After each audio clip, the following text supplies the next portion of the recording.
The third book of Moses, called Leviticus, chapter 1. And the Lord called unto Moses, and spake unto him out of the tabernacle of the congregation, saying, Speak unto the children of Israel, and say unto them, If any man of you bring an offering unto the Lord, ye shall bring your offering of the cattle, even of the herd and of the flock. If his offering be a burnt sacrifice of the herd, let him offer a male without blemish. He shall offer it of his own voluntary will at the door of the tabernacle of the congregation before the Lord. And he shall put his hand upon the head of the burnt offering, and it shall be accepted for him to make atonement for him. And he shall kill the bullock before the Lord, and the priests, Aaron's sons, shall bring the blood, and sprinkle the blood round about upon the altar that is by the door of the tabernacle of the congregation. And he shall flay the burnt offering, and cut it into his pieces. And the sons of Aaron the priest shall put fire upon the altar, and lay the wood in order upon the fire. And the priest Aaron's son shall lay the parts, the head and the fat, in order upon the wood that is on the fire which is upon the altar. But his inwards and his legs shall he wash in water, and the priest shall burn all on the altar to be a burnt sacrifice, and offering made by fire of a sweet savor unto the Lord. And if his offering be of the flocks, namely of the sheep or of the goats for a burnt sacrifice, he shall bring it a male without blemish, and he shall kill it on the side of the altar northward before the Lord.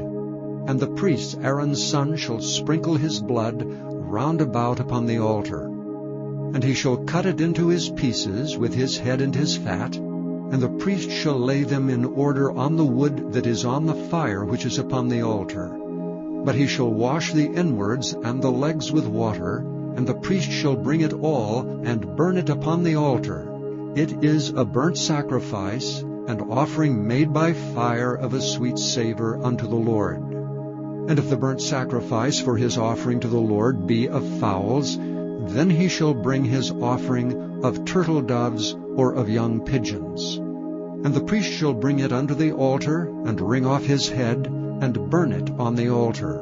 And the blood thereof shall be wrung out at the side of the altar, and he shall pluck away his crop with his feathers, and cast it beside the altar on the east part, by the place of the ashes. And he shall cleave it with the wings thereof, but shall not divide it asunder. And the priest shall burn it upon the altar, upon the wood that is upon the fire. It is a burnt sacrifice, and offering made by fire of a sweet savor unto the Lord.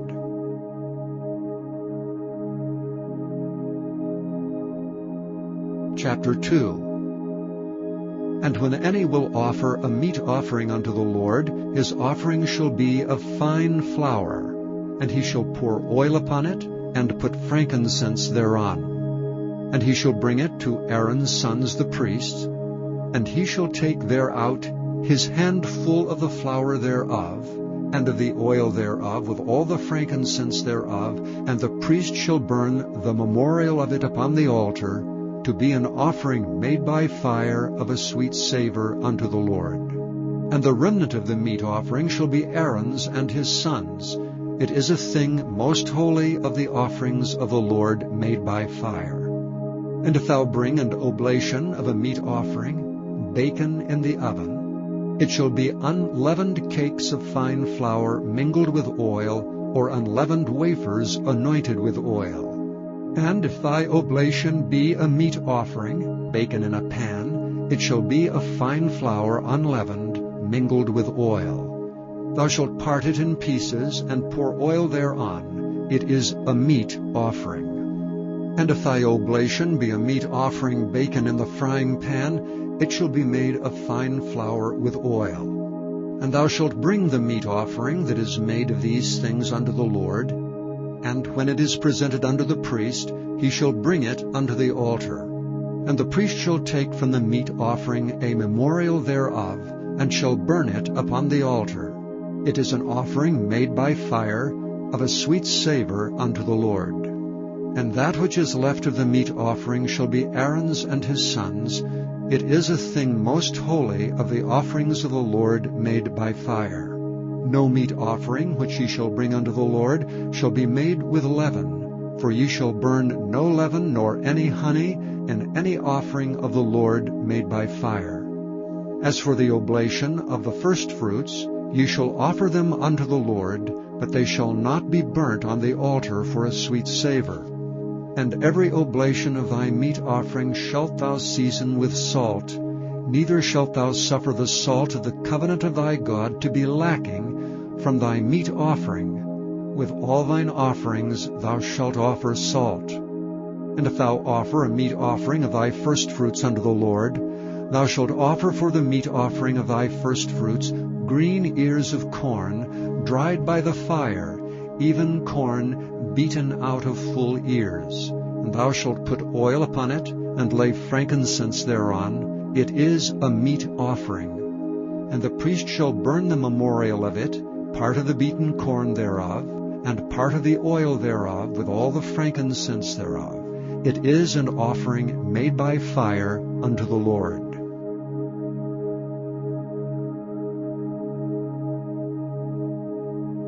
Chapter 3. And if his oblation be a sacrifice of peace offering, if he offer it of the herd, whether it be a male or female, he shall offer it without blemish before the Lord. And he shall lay his hand upon the head of his offering, and kill it at the door of the tabernacle of the congregation. And Aaron's sons the priest shall sprinkle the blood upon the altar round about. And he shall offer of the sacrifice of the peace offering an offering made by fire unto the Lord, the fat that covereth the inwards, and all the fat that is upon the inwards, and the 2 kidneys, and the fat that is on them, which is by the flanks, and the caul above the liver with the kidneys, it shall he take away. And Aaron's son shall burn it on the altar upon the burnt sacrifice, which is upon the wood that is on the fire. It is an offering made by fire of a sweet savour unto the Lord. And if his offering for a sacrifice of peace offering unto the Lord be of the flock, male or female, he shall offer it without blemish. If he offer a lamb for his offering, then shall he offer it before the Lord. And he shall lay his hand upon the head of his offering, and kill it before the tabernacle of the congregation. And Aaron's son shall sprinkle the blood thereof round about upon the altar. And he shall offer of the sacrifice of the peace offering an offering made by fire unto the Lord, the fat thereof, and the whole rump. It shall he take off hard by the backbone, and the fat that covereth the inwards, and all the fat that is upon the inwards, and the 2 kidneys, and the fat that is upon them, which is by the flanks, and the caul above the liver, with the kidneys, it shall he take away. And the priest shall burn it upon the altar. It is the food of the offering made by fire unto the Lord. And if his offering be of a goat, then he shall offer it before the Lord. And he shall lay his hand upon the head of it, and kill it before the tabernacle of the congregation. And the sons of Aaron shall sprinkle the blood thereof upon the altar round about.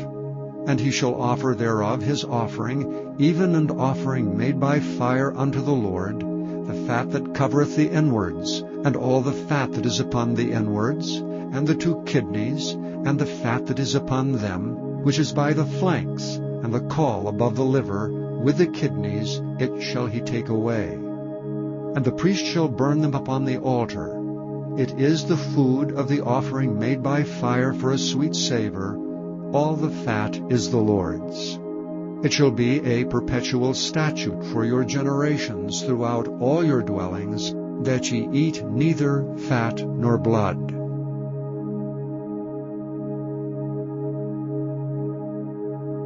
Chapter 4.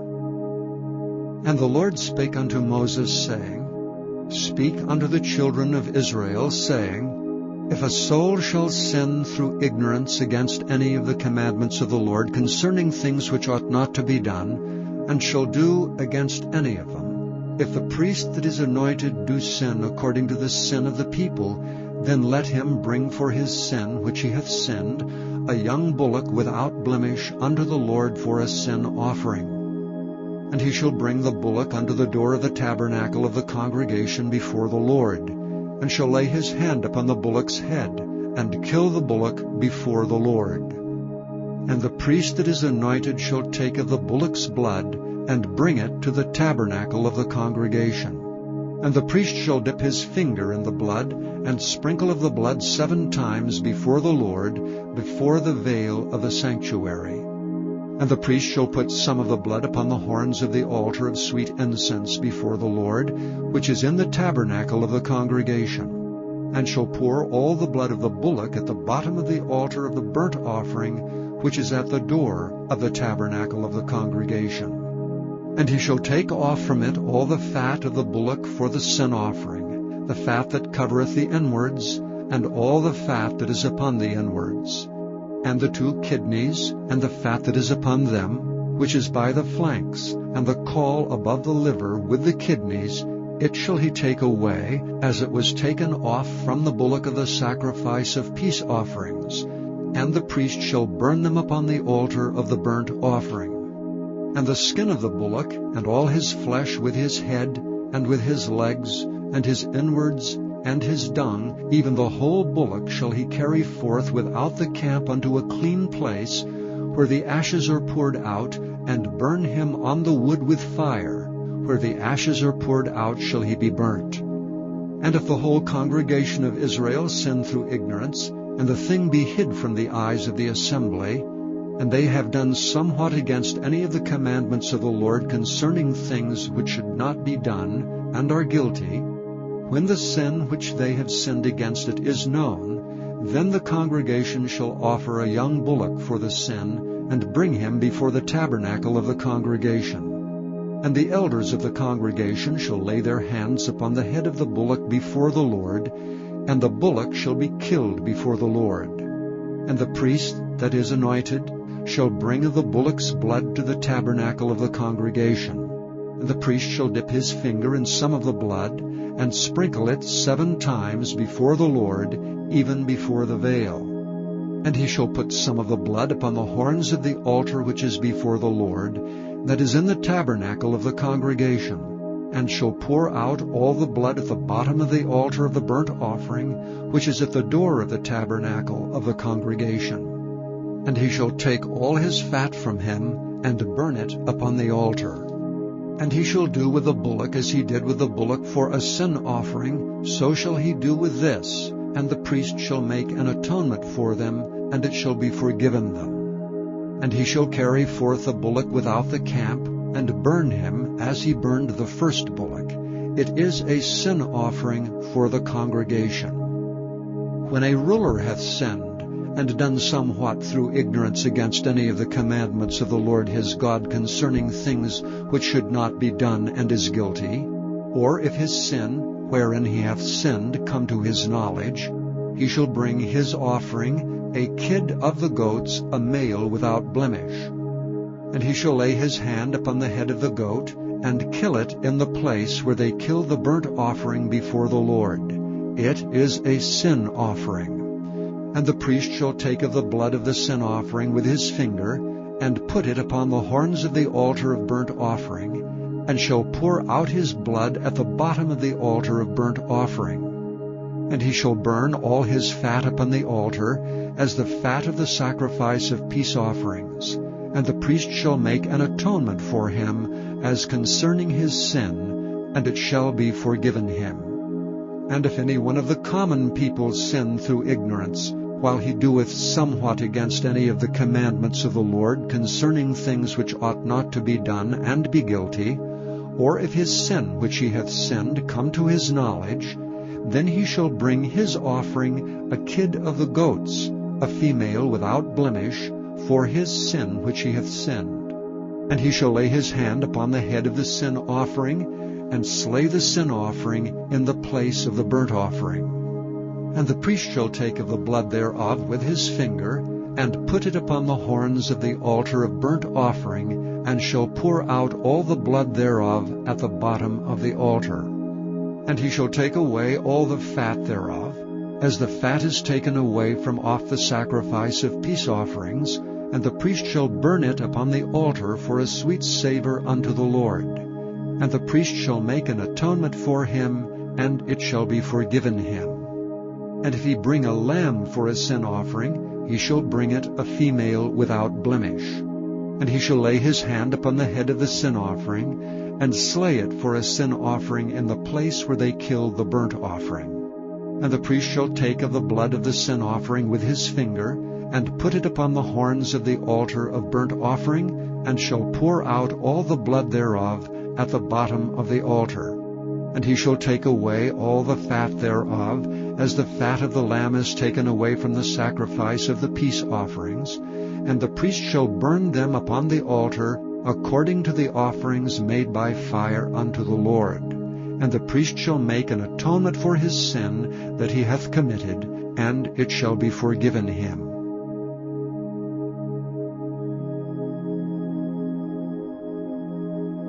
Chapter 5. And if a soul sin, and hear the voice of swearing, and is a witness, whether he have seen or known of it, if he do not utter it, then he shall bear his iniquity.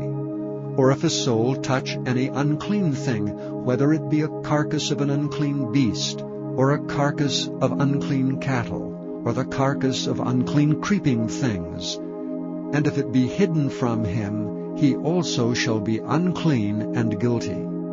Or if he touch the uncleanness of man, whatsoever uncleanness it be, that a man shall be defiled withal, and it be hid from him, when he knoweth of it, then he shall be guilty. Or if a soul swear, pronouncing with his lips to do evil, or to do good, whatsoever it be that a man shall pronounce with an oath, and it be hid from him, when he knoweth of it, then he shall be guilty in one of these. And it shall be, when he shall be guilty in one of these things, that he shall confess that he hath sinned in that thing. And he shall bring his trespass offering unto the Lord for his sin which he hath sinned, a female from the flock, a lamb or a kid of the goats, for a sin offering. And the priest shall make an atonement for him concerning his sin. And if he be not able to bring a lamb, then he shall bring for his trespass which he hath committed 2 turtle doves, or 2 young pigeons unto the Lord, one for a sin offering, and the other for a burnt offering. And he shall bring them unto the priest, who shall offer that which is for sin offering first, and wring off his head from his neck,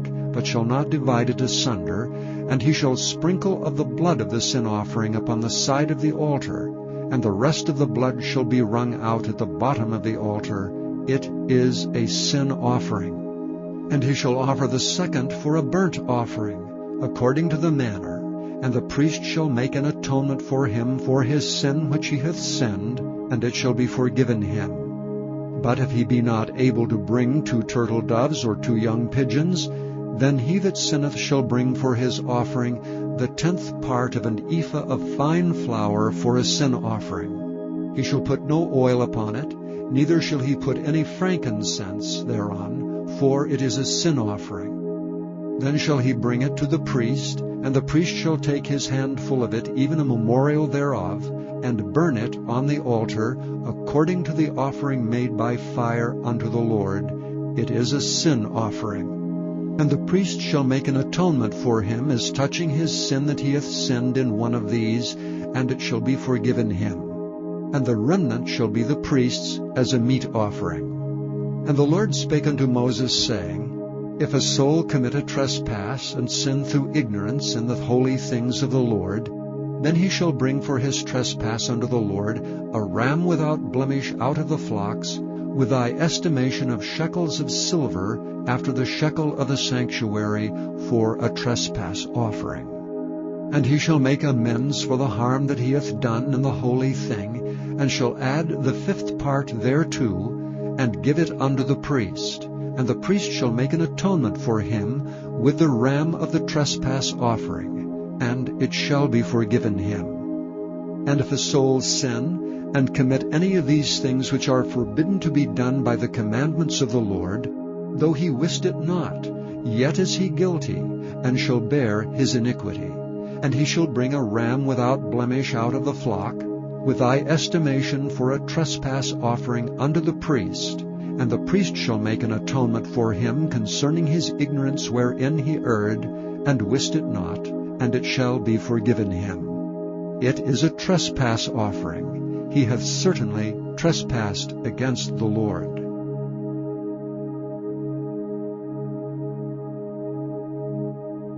Chapter 6.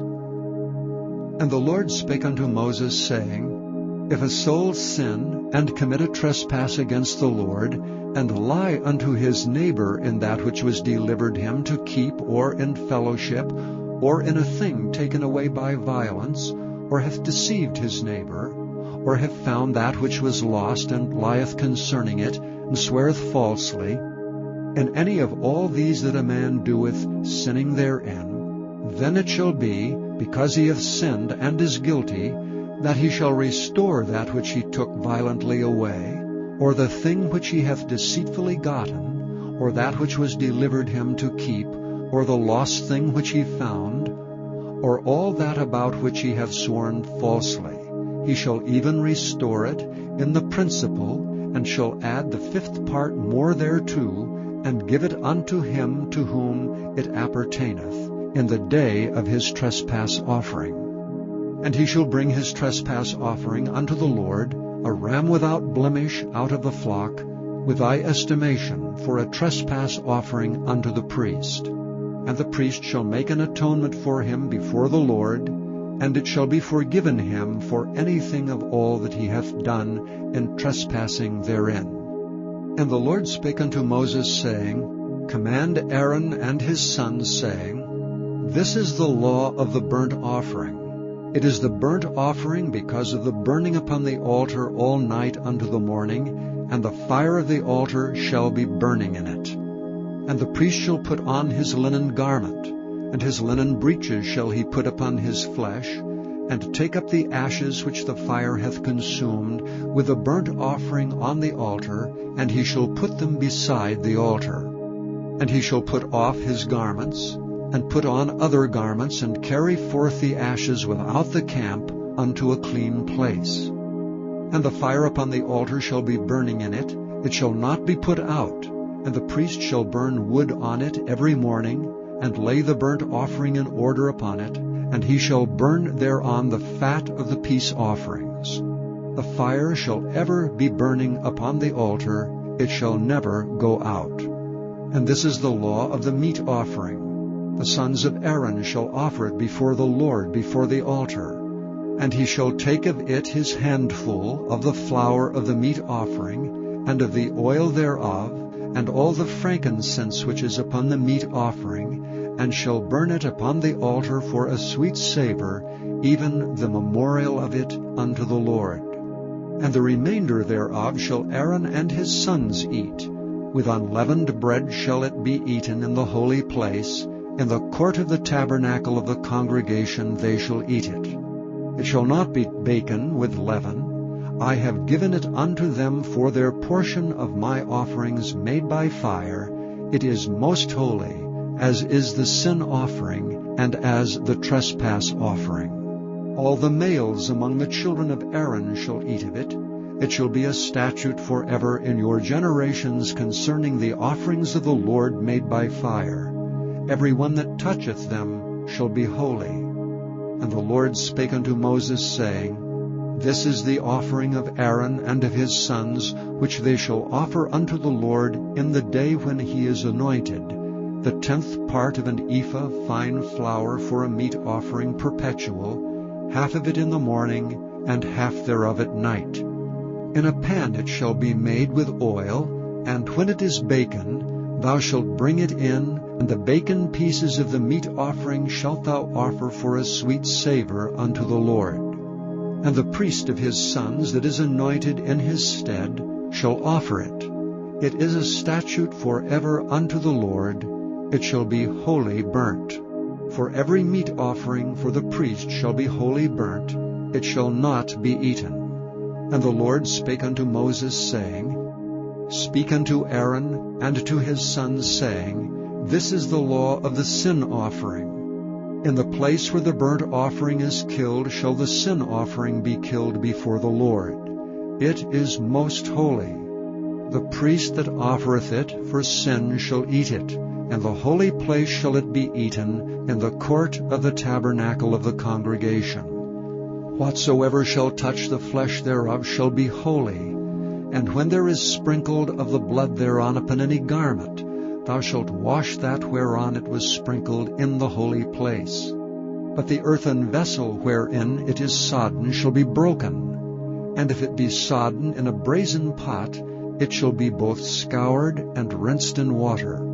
All the males among the priests shall eat thereof. It is most holy. And no sin offering, whereof any of the blood is brought into the tabernacle of the congregation to reconcile with all in the holy place, shall be eaten. It shall be burnt in the fire.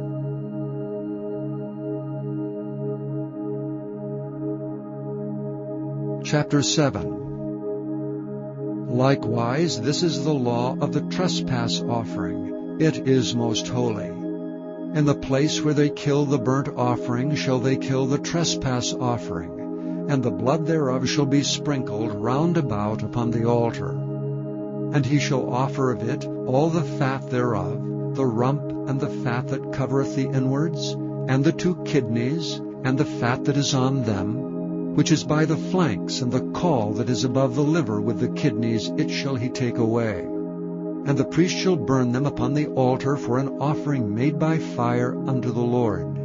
It is a trespass offering. Every male among the priests shall eat thereof. It shall be eaten in the holy place. It is most holy.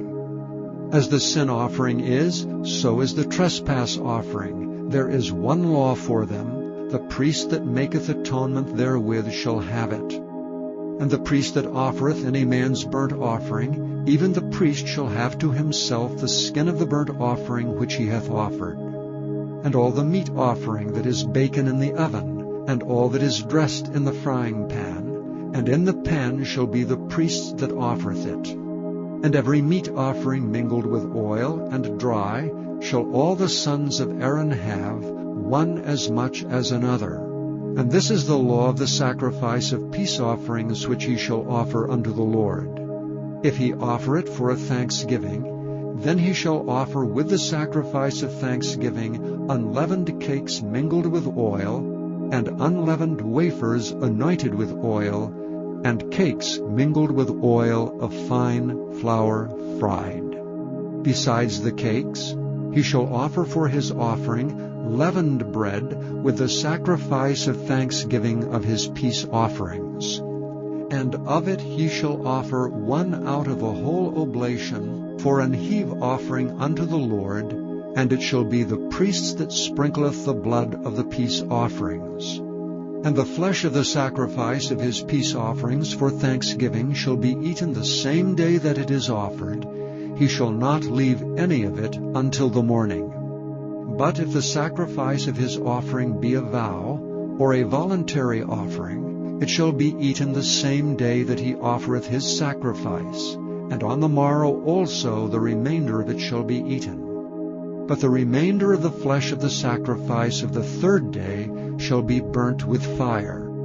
And if any of the flesh of the sacrifice of his peace offerings be eaten at all on the 3rd day, it shall not be accepted, neither shall it be imputed unto him that offereth it. It shall be an abomination, and the soul that eateth of it shall bear his iniquity. And the flesh that toucheth any unclean thing shall not be eaten. It shall be burnt with fire. And as for the flesh, all that be clean shall eat thereof. But the soul that eateth of the flesh of the sacrifice of peace offerings, that pertain unto the Lord, having his uncleanness upon him, even that soul shall be cut off from his people. Moreover, the soul that shall touch any unclean thing, as the uncleanness of man, or any unclean beast, or any abominable unclean thing, and eat of the flesh of the sacrifice of peace offerings, which pertain unto the Lord, even that soul shall be cut off from his people. And the Lord spake unto Moses, saying, Speak unto the children of Israel, saying, Ye shall eat no manner of fat, of ox or of sheep or of goat, and the fat of the beast that dieth of itself, and the fat of that which is torn with beasts, may be used in any other use, but ye shall in no wise eat of it. For whosoever eateth the fat of the beasts, of which men offer an offering made by fire unto the Lord, even the soul that eateth it shall be cut off from his people. Moreover, ye shall eat no manner of blood, whether it be of fowl or of beast, in any of your dwellings. Whatsoever soul it be that eateth any manner of blood, even that soul shall be cut off from his people. And the Lord spake unto Moses, saying, Speak unto the children of Israel, saying, He that offereth the sacrifice of his peace offering unto the Lord shall bring his oblation unto the Lord of the sacrifice of his peace offerings. His own hand shall bring the offerings of the Lord made by fire, the fat with the breast, it shall he bring, that the breast may be waved for a wave offering before the Lord. And the priest shall burn the fat upon the altar, but the breast shall be Aaron's and his sons'. And the right shoulder shall ye give unto the priest for an heave offering of the sacrifices of your peace offerings. He among the sons of Aaron that offereth the blood of the peace offerings and the fat shall have the right shoulder for his part. For the wave breast and the heave shoulder have I taken of the children of Israel from off the sacrifices of their peace offerings, and have given them unto Aaron the priest and unto his sons by a statute forever from among the children of Israel. This is the portion of the anointing of Aaron and of the anointing of his sons out of the offerings of the Lord made by fire, in the day when he presented them to minister unto the Lord in the priest's office, which the Lord commanded to be given them of the children of Israel in the day that he anointed them by a statute forever throughout their generations. This is the law of the burnt offering, of the meat offering, and of the sin offering, and of the trespass offering, and of the consecrations, and of the sacrifice of the peace offerings, which the Lord commanded Moses in Mount Sinai in the day that he commanded the children of Israel to offer their oblations unto the Lord in the wilderness of Sinai.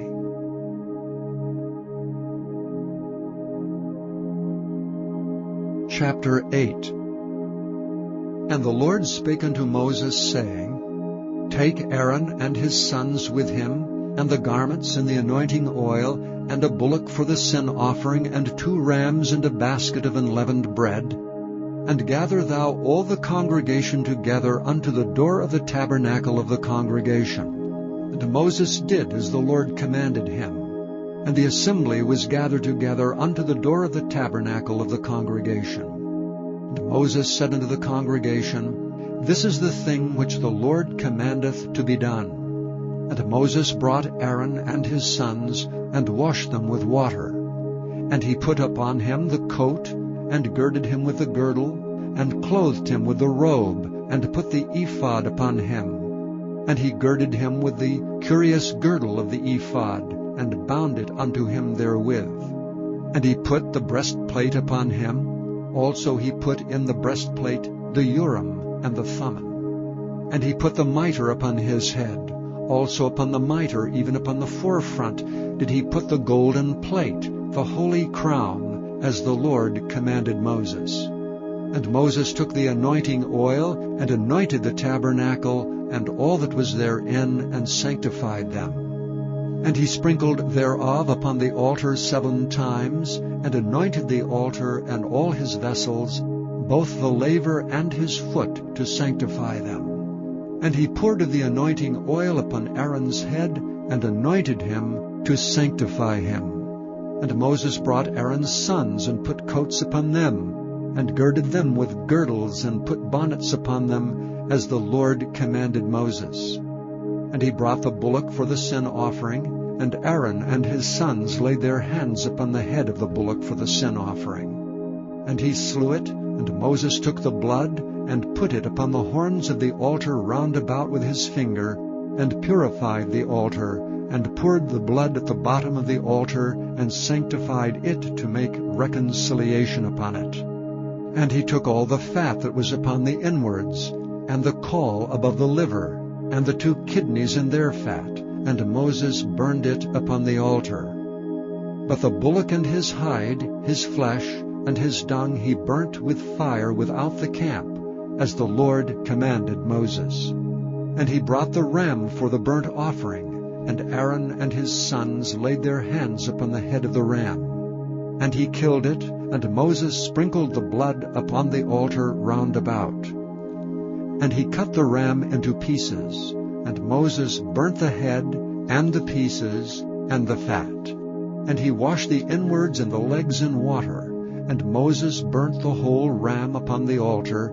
It was a burnt sacrifice for a sweet savor, and an offering made by fire unto the Lord, as the Lord commanded Moses. And he brought the other ram, the ram of consecration, and Aaron and his sons laid their hands upon the head of the ram. And he slew it, and Moses took of the blood of it, and put it upon the tip of Aaron's right ear, and upon the thumb of his right hand, and upon the great toe of his right foot. And he brought Aaron's sons, and Moses put of the blood upon the tip of their right ear, and upon the thumbs of their right hands, and upon the great toes of their right feet.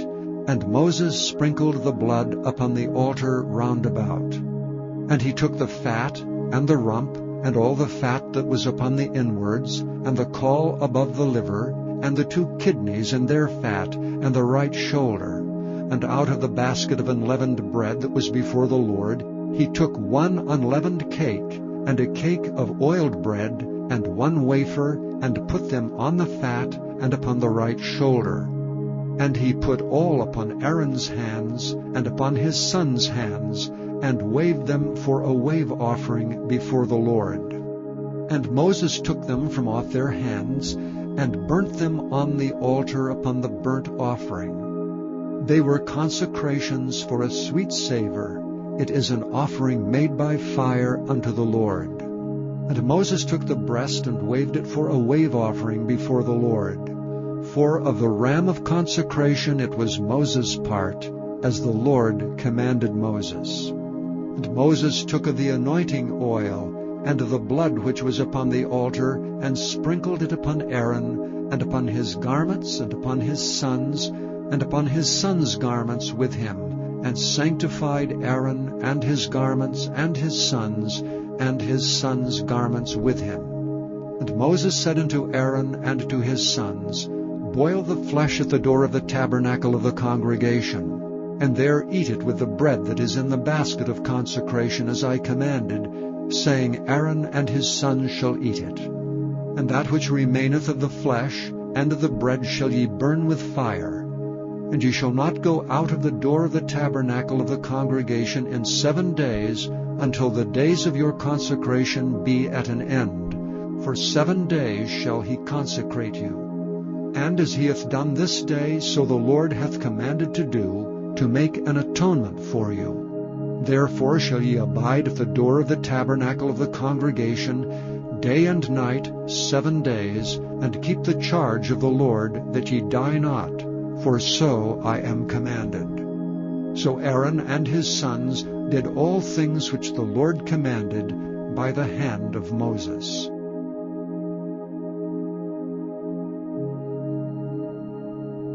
Chapter 9. And it came to pass on the 8th day that Moses called Aaron and his sons and the elders of Israel, and he said unto Aaron, Take thee a young calf for a sin offering, and a ram for a burnt offering without blemish, and offer them before the Lord. And unto the children of Israel thou shalt speak, saying, Take ye a kid of the goats for a sin offering, and a calf and a lamb, both of the first year without blemish, for a burnt offering. Also a bullock and a ram for peace offerings to sacrifice before the Lord, and a meat offering mingled with oil, for today the Lord will appear unto you. And they brought that which Moses commanded before the tabernacle of the congregation. And all the congregation drew near and stood before the Lord. And Moses said, This is the thing which the Lord commanded that ye should do, and the glory of the Lord shall appear unto you. And Moses said unto Aaron, Go unto the altar, and offer thy sin offering, and thy burnt offering, and make an atonement for thyself and for the people, and offer the offering of the people, and make an atonement for them, as the Lord commanded. Aaron therefore went unto the altar, and slew the calf of the sin offering which was for himself. And the sons of Aaron brought the blood unto him, and he dipped his finger in the blood, and put it upon the horns of the altar, and poured out the blood at the bottom of the altar. But the fat and the kidneys, and the caul above the liver of the sin offering, he burnt upon the altar as the Lord commanded Moses. And the flesh and the hide he burnt with fire without the camp. And he slew the burnt offering, and Aaron's sons presented unto him the blood which he sprinkled round about upon the altar. And they presented the burnt offering unto him with the pieces thereof, and the head, and he burnt them upon the altar. And he did wash the inwards and the legs, and burnt them upon the burnt offering on the altar. And he brought the people's offerings, and took the goat which was the sin offering for the people, and slew it, and offered it for sin as the first. And he brought the burnt offering, and offered it according to the manner. And he brought the meat offering, and took an handful thereof, and burnt it upon the altar beside the burnt sacrifice of the morning. He slew also the bullock and the ram for a sacrifice of peace offerings, which was for the people. And Aaron's sons presented unto him the blood which he sprinkled upon the altar round about, and the fat of the bullock and of the ram, the rump and that which covereth the inwards, and the kidneys, and the caul above the liver. And they put the fat upon the breasts, and he burnt the fat upon the altar. And the breasts and the right shoulder Aaron waved for a wave offering before the Lord, as Moses commanded. And Aaron lifted up his hand toward the people, and blessed them, and came down from offering of the sin offering, and the burnt offering, and the peace offerings. And Moses and Aaron went into the tabernacle of the congregation, and came out and blessed the people, and the glory of the Lord appeared unto all the people. And there came a fire out from before the Lord, and consumed upon the altar the burnt offering and the fat, which when all the people saw, they shouted, and fell on their faces.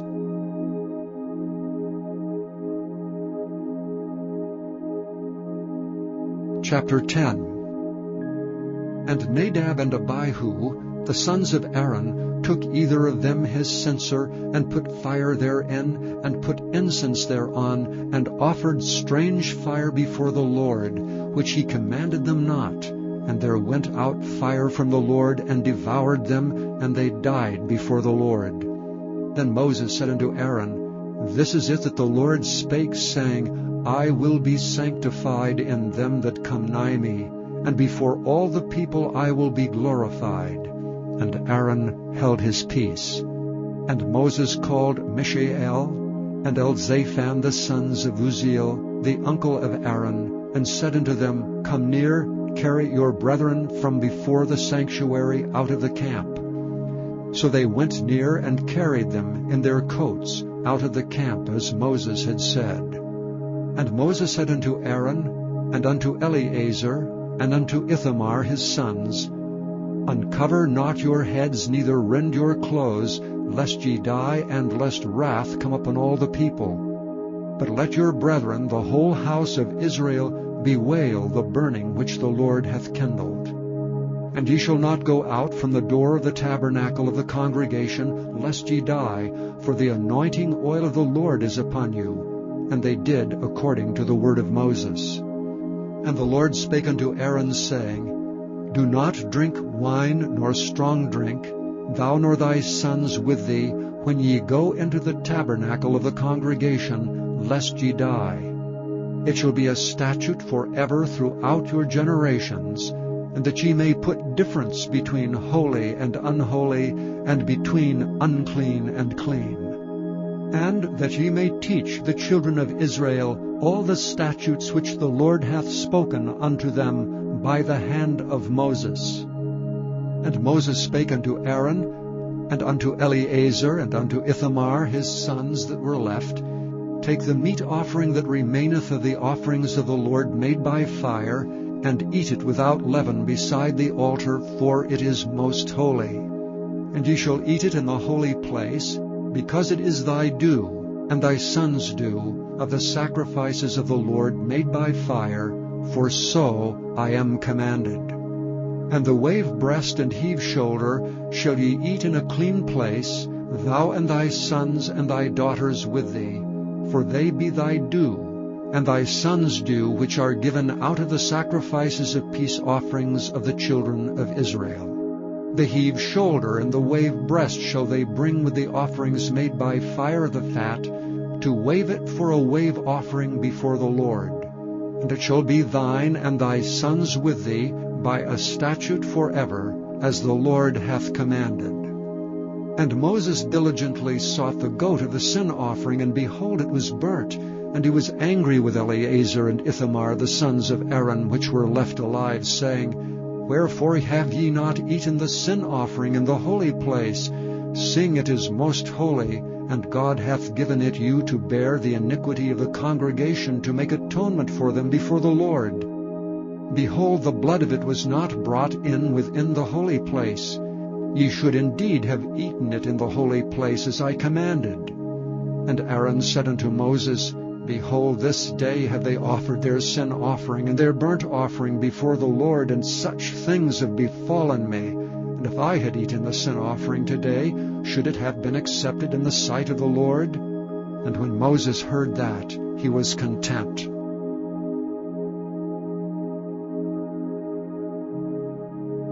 Chapter 11.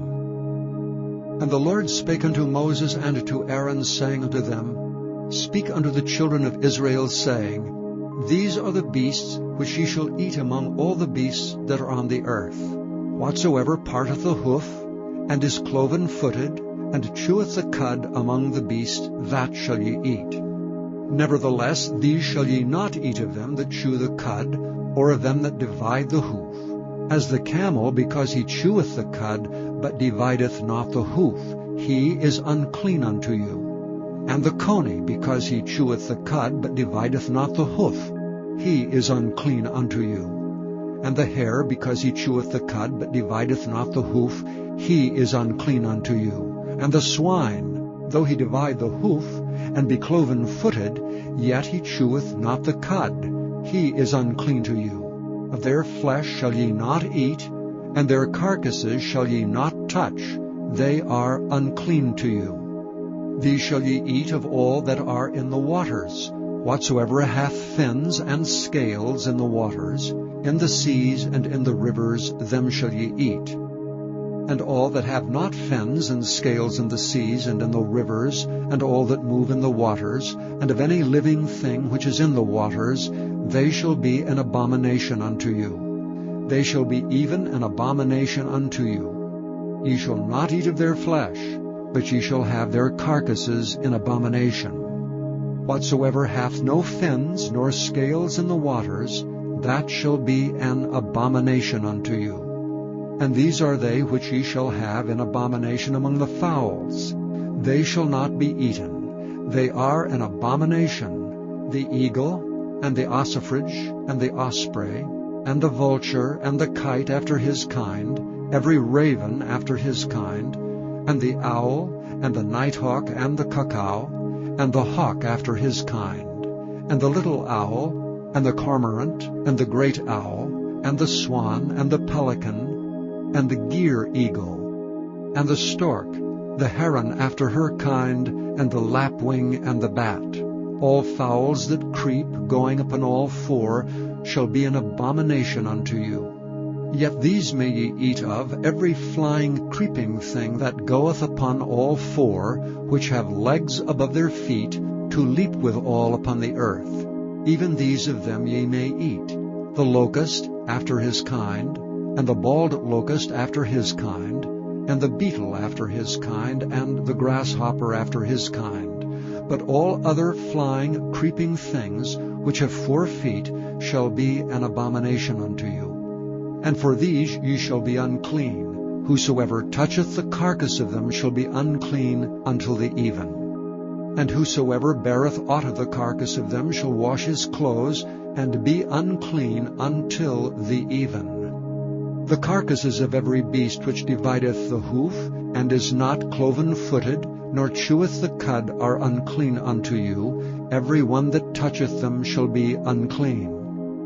And whatsoever goeth upon his paws among all manner of beasts that go on all 4, those are unclean unto you. Whoso toucheth their carcass shall be unclean until the even. And he that beareth the carcass of them shall wash his clothes, and be unclean until the even. They are unclean unto you. These also shall be unclean unto you among the creeping things that creep upon the earth, the weasel, and the mouse, and the tortoise after his kind, and the ferret, and the chameleon, and the lizard, and the snail, and the mole. These are unclean to you among all that creep.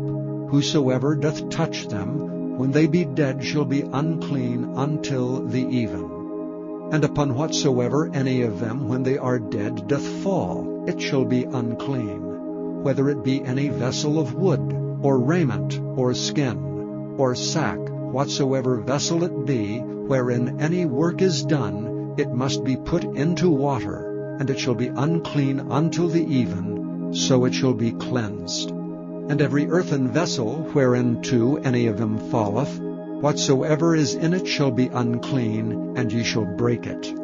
Of all meat which may be eaten, that on which such water cometh shall be unclean, and all drink that may be drunk in every such vessel shall be unclean. And everything whereupon any part of their carcass falleth shall be unclean, whether it be oven or ranges for pots, they shall be broken down, for they are unclean, and shall be unclean unto you. Nevertheless, a fountain or pit, wherein there is plenty of water, shall be clean, but that which toucheth their carcass shall be unclean. And if any part of their carcass fall upon any sowing seed which is to be sown, it shall be clean. But if any water be put upon the seed, and any part of their carcass fall thereon, it shall be unclean unto you. And if any beast, of which ye may eat, die, he that toucheth the carcass thereof shall be unclean until the even. And he that eateth of the carcass of it shall wash his clothes, and be unclean until the even. He also that beareth the carcass of it shall wash his clothes, and be unclean until the even.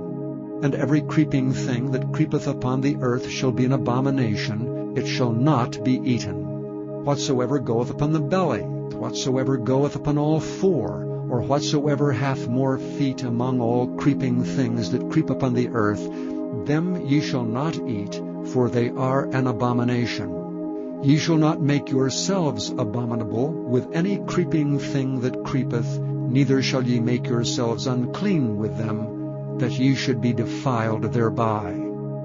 For I am the Lord your God. Ye shall therefore sanctify yourselves, and ye shall be holy, for I am holy. Neither shall ye defile yourselves with any manner of creeping thing that creepeth upon the earth. For I am the Lord that bringeth you up out of the land of Egypt, to be your God. Ye shall therefore be holy, for I am holy. This is the law of the beasts, and of the fowl, and of every living creature that moveth in the waters, and of every creature that creepeth upon the earth, to make a difference between the unclean and the clean, and between the beast that may be eaten and the beast that may not be eaten.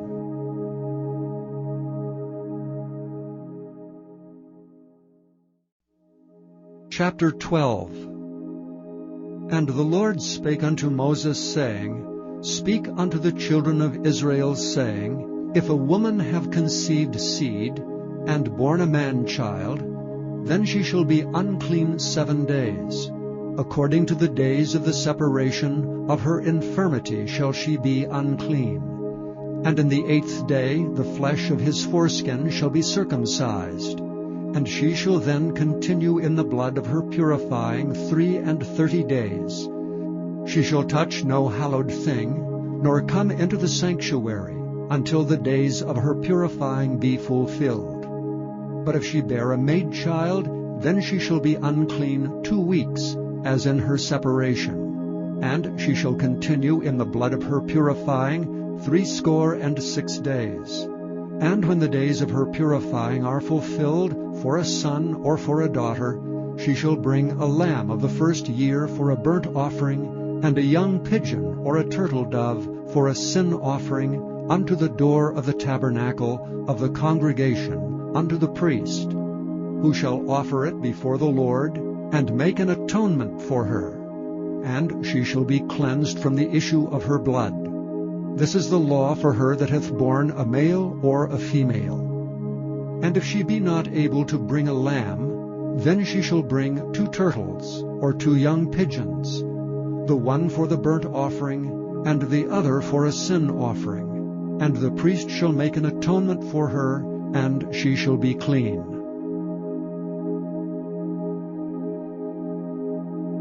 Chapter 13. And the Lord spake unto Moses and Aaron, saying, When a man shall have in the skin of his flesh a rising, a scab, or a bright spot, and it be in the skin of his flesh like the plague of leprosy, then he shall be brought unto Aaron the priest, or unto one of his sons the priests, and the priest shall look on the plague in the skin of the flesh. And when the hair in the plague is turned white, and the plague in sight be deeper than the skin of his flesh, it is a plague of leprosy, and the priest shall look on him and pronounce him unclean. If the bright spot be white in the skin of his flesh, and in sight be not deeper than the skin, and the hair thereof be not turned white, then the priest shall shut up him that hath the plague 7 days.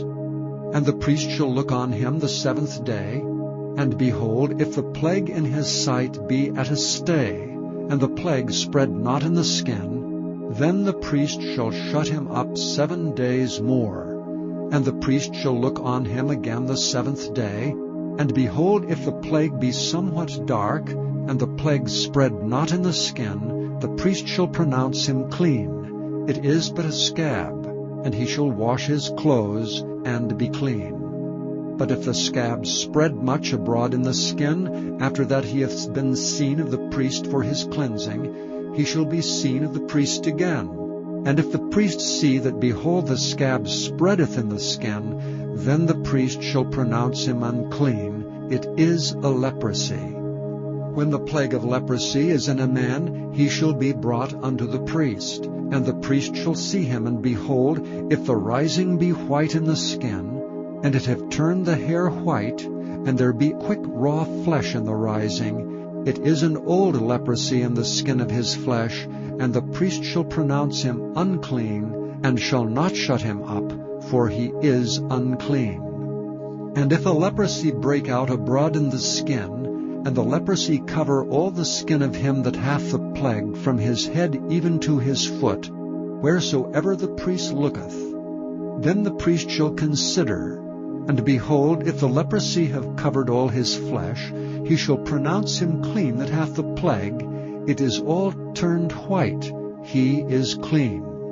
But when raw flesh appeareth in him, he shall be unclean, and the priest shall see the raw flesh, and pronounce him to be unclean. For the raw flesh is unclean, it is a leprosy. Or if the raw flesh turn again, and be changed unto white, he shall come unto the priest. And the priest shall see him, and behold, if the plague be turned into white, then the priest shall pronounce him clean that hath the plague. He is clean. The flesh also, in which even in the skin thereof was a boil, and is healed, and in the place of the boil there be a white rising, or a bright spot, white and somewhat reddish, and it be showed to the priest. And if when the priest seeth it, behold, it be in sight lower than the skin, and the hair thereof be turned white, the priest shall pronounce him unclean. It is a plague of leprosy broken out of the boil.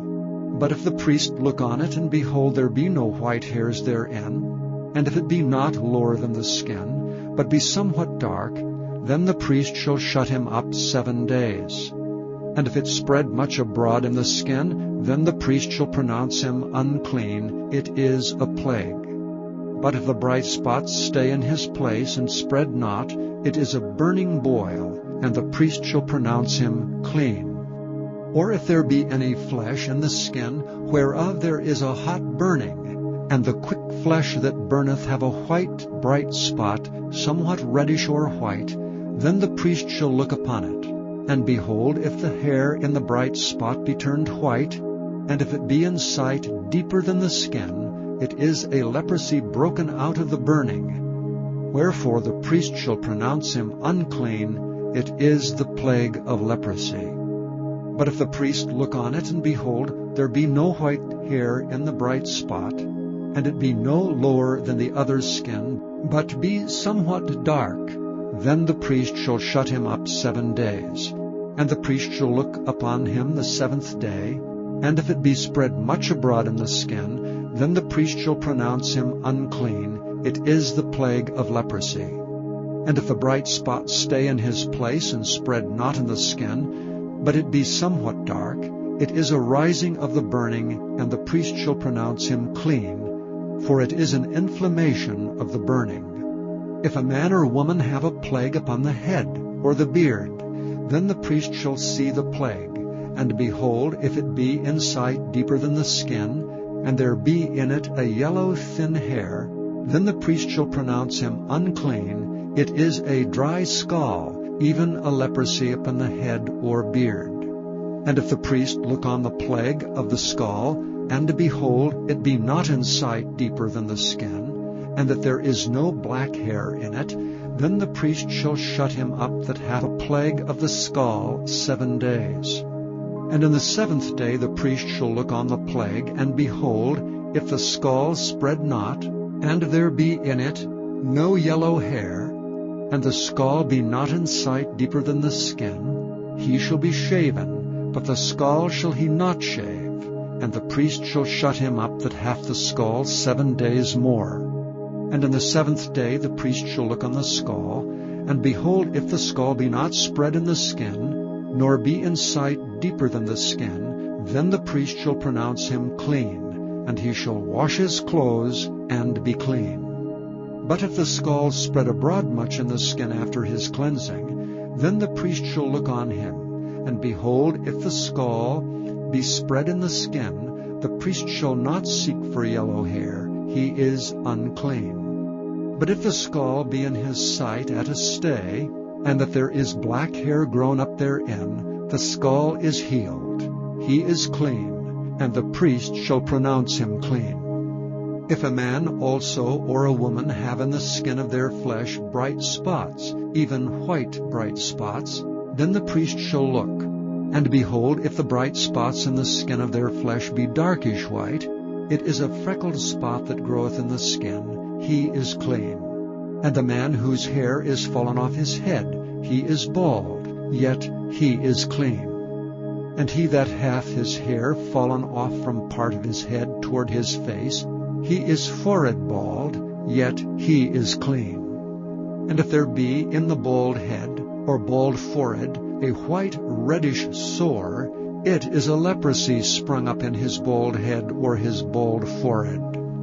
Then the priest shall look upon it, and behold, if the rising of the sore be white reddish in his bald head, or in his bald forehead, as the leprosy appeareth in the skin of the flesh, he is a leprous man, he is unclean. The priest shall pronounce him utterly unclean, his plague is in his head. And if the leper in whom the plague is, his clothes shall be rent, and his head bare, and he shall put a covering upon his upper lip, and shall cry, Unclean, unclean. All the days wherein the plague shall be in him, he shall be defiled. He is unclean, he shall dwell alone, without the camp shall his habitation be. The garment also that the plague of leprosy is in, whether it be a woolen garment or a linen garment, whether it be in the warp or woof, of linen or of woolen, whether in a skin or in anything made of skin, and if the plague be greenish or reddish in the garment, or in the skin, either in the warp or in the woof, or in anything of skin, it is a plague of leprosy, and shall be showed unto the priest. And the priest shall look upon the plague, and shut up it that hath the plague 7 days. And he shall look on the plague on the 7th day. If the plague be spread in the garment, either in the warp or in the woof, or in a skin, or in any work that is made of skin, the plague is in a fretting leprosy, it is unclean. He shall therefore burn that garment, whether warp or woof, in woolen or in linen, or anything of skin wherein the plague is. For it is a fretting leprosy, it shall be burnt in the fire. And if the priest shall look and behold the plague be not spread in the garment, either in the warp or in the woof, or in anything of skin, then the priest shall command that they wash the thing wherein the plague is, and he shall shut it up 7 days more. And the priest shall look on the plague, after that it is washed, and behold, if the plague have not changed his color, and the plague be not spread, it is unclean. Thou shalt burn it in the fire, it is fret inward, whether it be bare within or without. And if the priest look and behold the plague be somewhat dark after the washing of it, then he shall rend it out of the garment, or out of the skin, or out of the warp, or out of the woof. And if it appears still in the garment, either in the warp, or in the woof, or in anything of skin, it is a spreading plague. Thou shalt burn that wherein the plague is with fire. And the garment, either warp or woof, or whatsoever thing of skin it be, which thou shalt wash, if the plague be departed from them, then it shall be washed the 2nd time, and shall be clean. This is the law of the plague of leprosy in a garment of woolen or linen, either in the warp or woof, or anything of skins, to pronounce it clean, or to pronounce it unclean.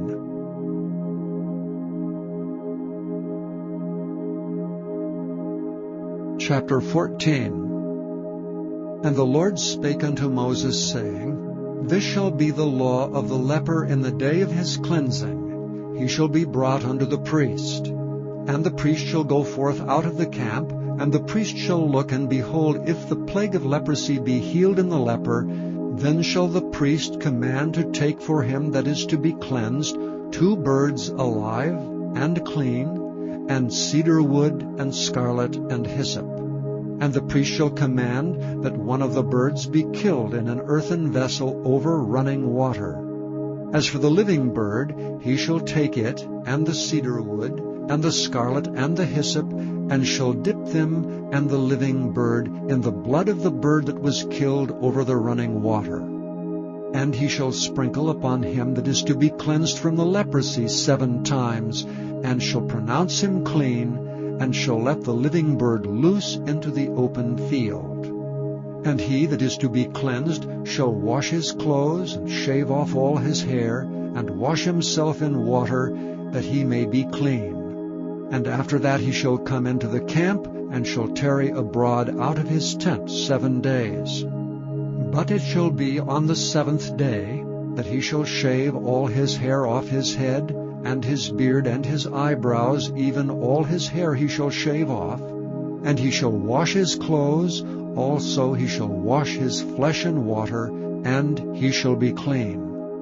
And on the 8th day he shall take 2 he-lambs without blemish, and 1 ewe lamb of the 1st year without blemish, and 3/10 deals of fine flour for a meat offering mingled with oil, and 1 log of oil. And the priest that maketh him clean shall present the man that is to be made clean, and those things before the Lord at the door of the tabernacle of the congregation. And the priest shall take 1 he-lamb, and offer him for a trespass offering, and the log of oil, and wave them for a wave offering before the Lord. And he shall slay the lamb in the place where he shall kill the sin offering, and the burnt offering in the holy place. For as the sin offering is the priest's, so is the trespass offering. It is most holy. And the priest shall take some of the blood of the trespass offering, and the priest shall put it upon the tip of the right ear of him that is to be cleansed, and upon the thumb of his right hand, and upon the great toe of his right foot. And the priest shall take some of the log of oil, and pour it into the palm of his own left hand. And the priest shall dip his right finger in the oil that is in his left hand, and shall sprinkle of the oil with his finger 7 times before the Lord. And of the rest of the oil that is in his hand shall the priest put upon the tip of the right ear of him that is to be cleansed, and upon the thumb of his right hand, and upon the great toe of his right foot, upon the blood of the trespass offering. And the remnant of the oil that is in the priest's hand he shall pour upon the head of him that is to be cleansed, and the priest shall make an atonement for him before the Lord. And the priest shall offer the sin offering, and make an atonement for him that is to be cleansed from his uncleanness, and afterward he shall kill the burnt offering. And the priest shall offer the burnt offering and the meat offering upon the altar, and the priest shall make an atonement for him, and he shall be clean. And if he be poor, and cannot get so much, then he shall take 1 lamb for a trespass offering to be waved, to make an atonement for him, and 1/10 deal of fine flour mingled with oil for a meat offering, and a log of oil, and 2 turtle doves or 2 young pigeons, such as he is able to get, and the one shall be a sin offering, and the other a burnt offering. And he shall bring them on the 8th day for his cleansing unto the priest, unto the door of the tabernacle of the congregation before the Lord. And the priest shall take the lamb of the trespass offering and the log of oil, and the priest shall wave them for a wave offering before the Lord. And he shall kill the lamb of the trespass offering, and the priest shall take some of the blood of the trespass offering, and put it upon the tip of the right ear of him that is to be cleansed, and upon the thumb of his right hand, and upon the great toe of his right foot. And the priest shall pour of the oil into the palm of his own left hand, and the priest shall sprinkle with his right finger some of the oil that is in his left hand 7 times before the Lord. And the priest shall put of the oil that is in his hand upon the tip of the right ear of him that is to be cleansed, and upon the thumb of his right hand, and upon the great toe of his right foot, upon the place of the blood of the trespass offering. And the rest of the oil that is in the priest's hand he shall put upon the head of him that is to be cleansed, to make an atonement for him before the Lord. And he shall offer the one of the turtle doves, or of the young pigeons, such as he can get, even such as he is able to get, the one for a sin offering, and the other for a burnt offering, with the meat offering. And the priest shall make an atonement for him that is to be cleansed before the Lord. This is the law of him in whom is the plague of leprosy, whose hand is not able to get that which pertaineth to his cleansing. And the Lord spake unto Moses and unto Aaron, saying, When ye come into the land of Canaan, which I give to you for a possession, and I put the plague of leprosy in a house of the land of your possession, and he that owneth the house shall come and tell the priest, saying, It seemeth to me there is as it were a plague in the house, then the priest shall command that they empty the house before the priest go into it to see the plague, that all that is in the house be not made unclean. And afterward the priest shall go in to see the house. And he shall look on the plague, and behold, if the plague be in the walls of the house with hollow strakes, greenish or reddish, which in sight are lower than the wall, then the priest shall go out of the house to the door of the house, and shut up the house 7 days. And the priest shall come again the 7th day, and shall look, and behold, if the plague be spread in the walls of the house, then the priest shall command that they take away the stones in which the plague is, and they shall cast them into an unclean place without the city. And he shall cause the house to be scraped within round about, And they shall pour out the dust that they scrape off without the city into an unclean place. And they shall take other stones, and put them in the place of those stones. And he shall take other mortar, and shall plaster the house. And if the plague come again, and break out in the house, after that he hath taken away the stones, and after he hath scraped the house, and after it is plastered, then the priest shall come and look, and behold, if the plague be spread in the house, it is a fretting leprosy in the house, it is unclean. And he shall break down the house, the stones of it, and the timber thereof, and all the mortar of the house, and he shall carry them forth out of the city into an unclean place. Moreover, he that goeth into the house, all the while that is shut up shall be unclean until the even. And he that lieth in the house shall wash his clothes, and he that eateth in the house shall wash his clothes. And if the priest shall come in and look upon it, and behold, the plague hath not spread in the house, after the house was plastered, then the priest shall pronounce the house clean, because the plague is healed. And he shall take to cleanse the house 2 birds, and cedar wood, and scarlet, and hyssop, and he shall kill the one of the birds in an earthen vessel over running water.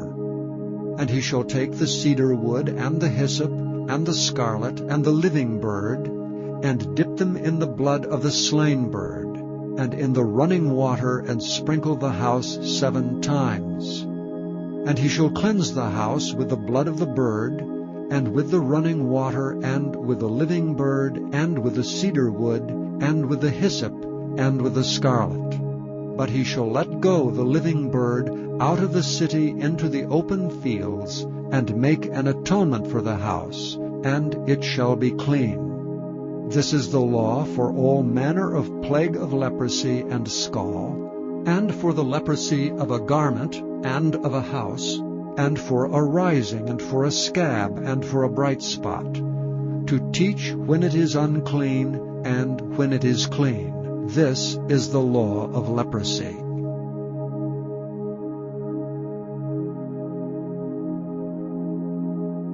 Chapter 15. And the Lord spake unto Moses and to Aaron, saying, Speak unto the children of Israel, and say unto them, When any man hath a running issue out of his flesh, because of his issue he is unclean. And this shall be his uncleanness in his issue, whether his flesh run with his issue, or his flesh be stopped from his issue, it is his uncleanness. Every bed whereon he lieth that hath the issue is unclean, and everything whereon he sitteth shall be unclean. And whosoever toucheth his bed shall wash his clothes, and bathe himself in water, and be unclean until the even. And he that sitteth on anything whereon he sat that hath the issue shall wash his clothes, and bathe himself in water, and be unclean until the even.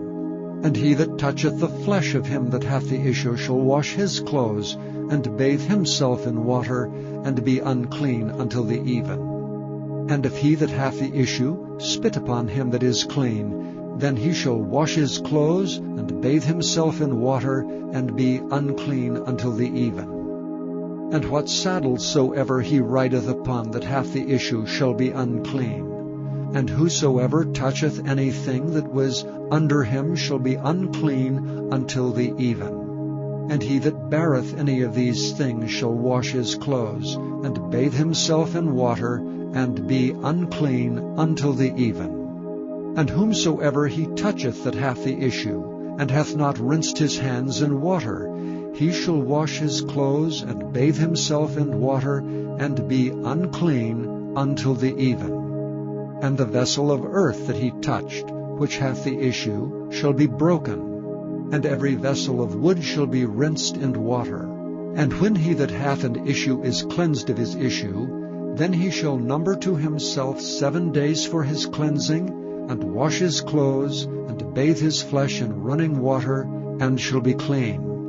And on the 8th day he shall take to him 2 turtle doves, or 2 young pigeons, and come before the Lord unto the door of the tabernacle of the congregation, and give them unto the priest. And the priest shall offer them, the one for a sin offering, and the other for a burnt offering. And the priest shall make an atonement for him before the Lord for his issue. And if any man's seed of copulation go out from him, then he shall wash all his flesh in water, and be unclean until the even. And every garment and every skin whereon is the seed of copulation shall be washed with water, and be unclean until the even. The woman also with whom man shall lie with seed of copulation, they shall both bathe themselves in water, and be unclean until the even. And if a woman have an issue, and her issue in her flesh be blood, she shall be put apart 7 days.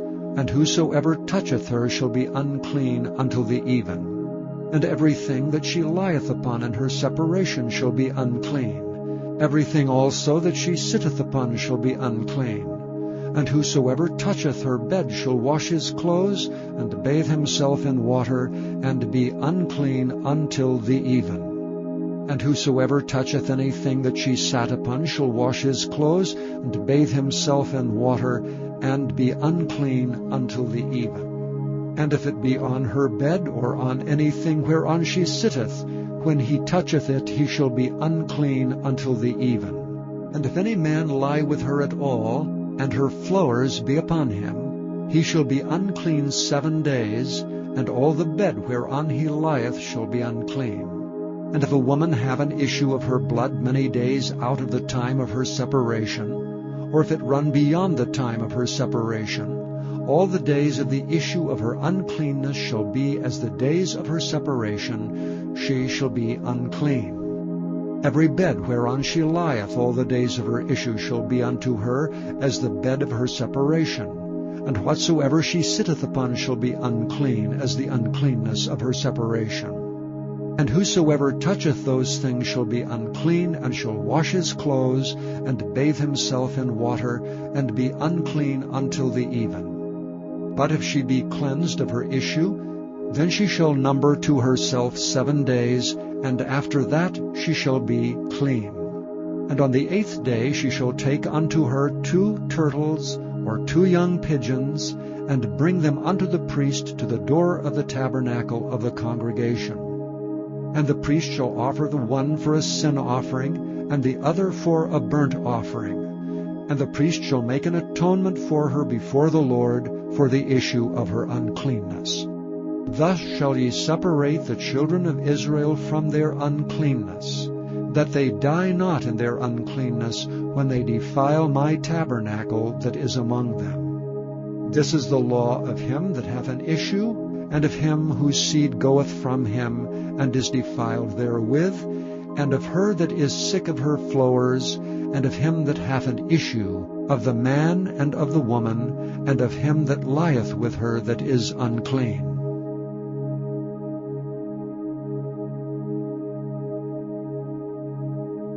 Chapter 16.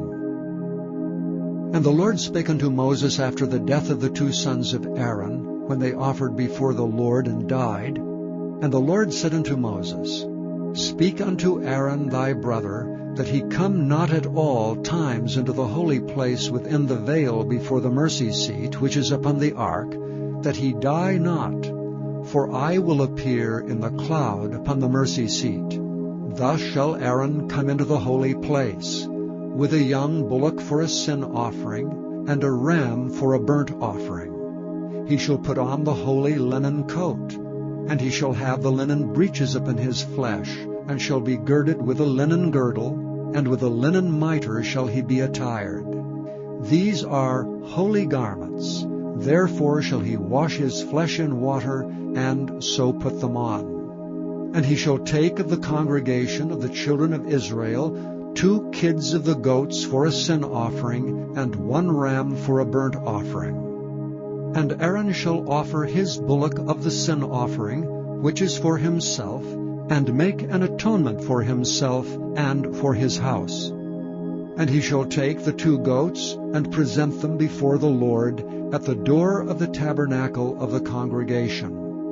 And Aaron shall cast lots upon the 2 goats, 1 lot for the Lord, and the other lot for the scapegoat. And Aaron shall bring the goat upon which the Lord's lot fell, and offer him for a sin offering. But the goat on which the lot fell to be the scapegoat shall be presented alive before the Lord, to make an atonement with him, and to let him go for a scapegoat into the wilderness.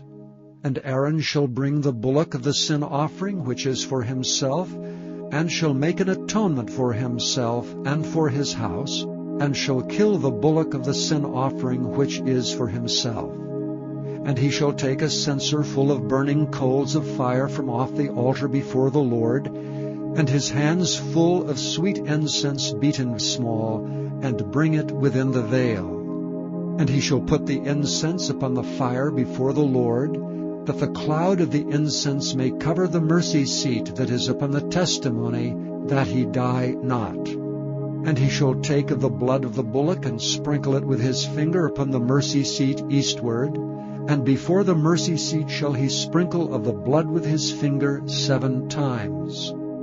Then shall he kill the goat of the sin offering that is for the people, and bring his blood within the veil, and do with that blood as he did with the blood of the bullock, and sprinkle it upon the mercy seat, and before the mercy seat. And he shall make an atonement for the holy place, because of the uncleanness of the children of Israel, and because of their transgressions and all their sins. And so shall he do for the tabernacle of the congregation that remaineth among them in the midst of their uncleanness. And there shall be no man in the tabernacle of the congregation when he goeth in to make an atonement in the holy place, until he come out and have made an atonement for himself and for his household and for all the congregation of Israel.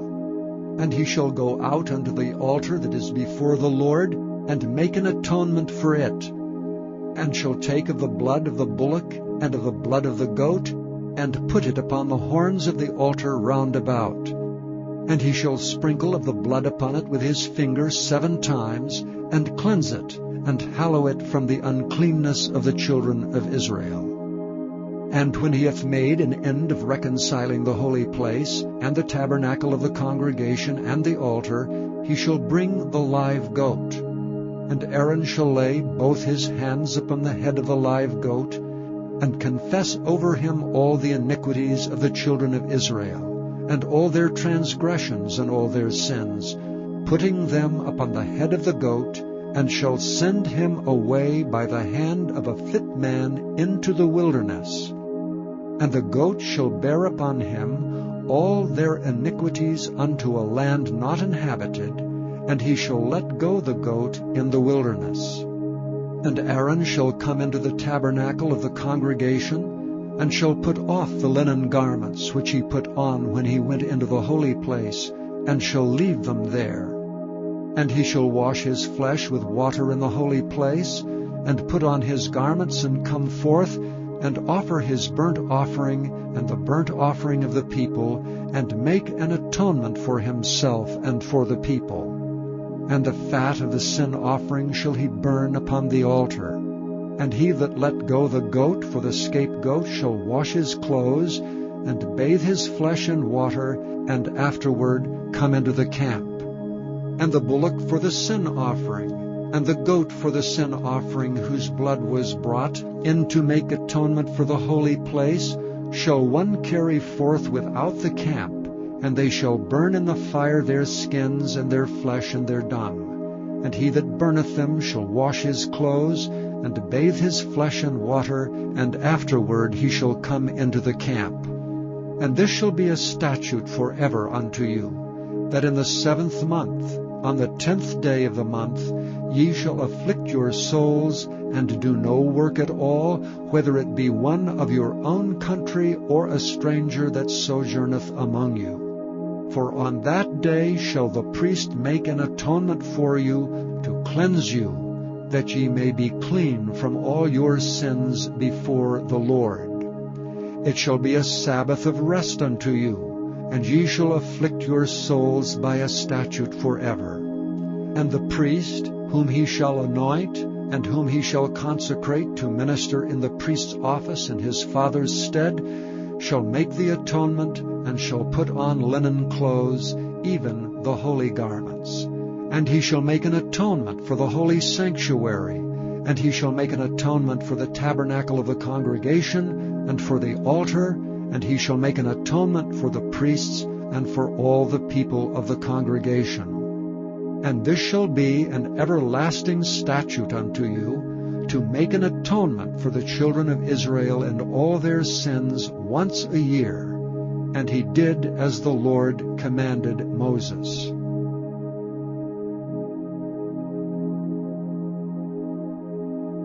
Chapter 17.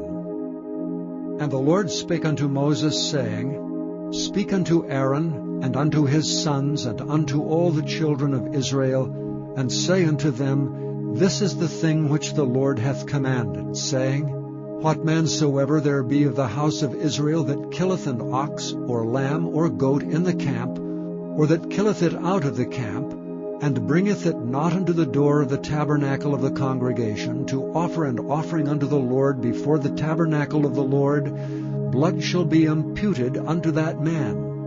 He hath shed blood, and that man shall be cut off from among his people, to the end that the children of Israel may bring their sacrifices which they offer in the open field, even that they may bring them unto the Lord, unto the door of the tabernacle of the congregation, unto the priest, and offer them for peace offerings unto the Lord.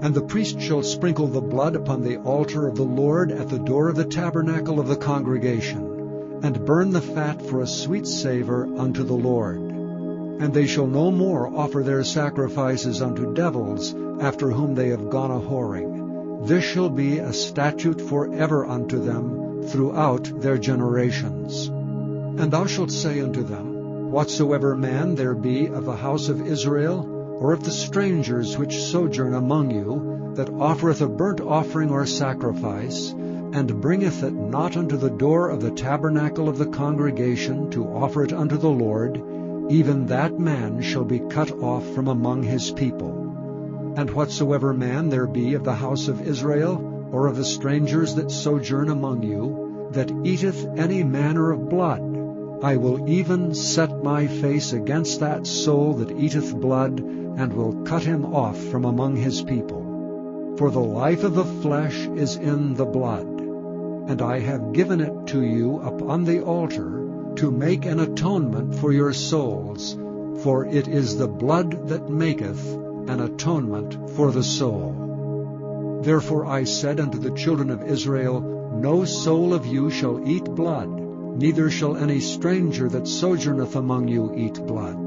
And whatsoever man there be of the children of Israel, or of the strangers that sojourn among you, which hunteth and catcheth any beast or fowl that may be eaten, he shall even pour out the blood thereof, and cover it with dust. For it is the life of all flesh, the blood of it is for the life thereof. Therefore I said unto the children of Israel, Ye shall eat the blood of no manner of flesh, for the life of all flesh is the blood thereof. Whosoever eateth it shall be cut off.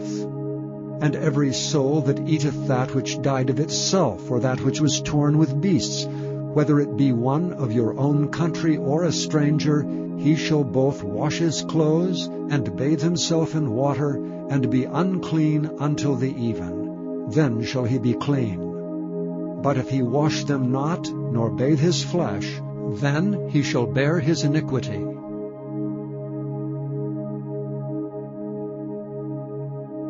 Chapter 18. And the Lord spake unto Moses, saying, Speak unto the children of Israel, and say unto them, I am the Lord your God.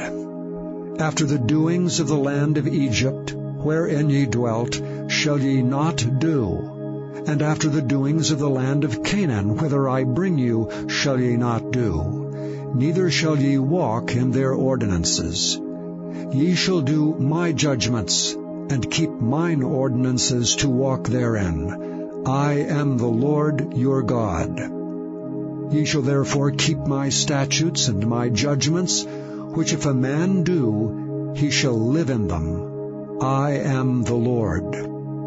None of you shall approach to any that is near of kin to him, to uncover their nakedness. I am the Lord. The nakedness of thy father, or the nakedness of thy mother, shalt thou not uncover. She is thy mother, thou shalt not uncover her nakedness. The nakedness of thy father's wife shalt thou not uncover, it is thy father's nakedness. The nakedness of thy sister, the daughter of thy father, or daughter of thy mother, whether she be born at home or born abroad, even their nakedness thou shalt not uncover. The nakedness of thy son's daughter, or of thy daughter's daughter, even their nakedness thou shalt not uncover, for theirs is thine own nakedness. The nakedness of thy father's wife's daughter, begotten of thy father, she is thy sister, thou shalt not uncover her nakedness. Thou shalt not uncover the nakedness of thy father's sister. She is thy father's near kinswoman. Thou shalt not uncover the nakedness of thy mother's sister, for she is thy mother's near kinswoman. Thou shalt not uncover the nakedness of thy father's brother. Thou shalt not approach to his wife. She is thine aunt. Thou shalt not uncover the nakedness of thy daughter-in-law. She is thy son's wife. Thou shalt not uncover her nakedness. Thou shalt not uncover the nakedness of thy brother's wife. It is thy brother's nakedness. Thou shalt not uncover the nakedness of a woman and her daughter. Neither shalt thou take her son's daughter or her daughter's daughter to uncover her nakedness, for they are her near kinswomen. It is wickedness. Neither shalt thou take a wife to her sister to vex her, to uncover her nakedness beside the other in her lifetime. Also thou shalt not approach unto a woman to uncover her nakedness, as long as she is put apart for her uncleanness. Moreover, thou shalt not lie carnally with thy neighbor's wife, to defile thyself with her. And thou shalt not let any of thy seed pass through the fire to Molech, neither shalt thou profane the name of thy God.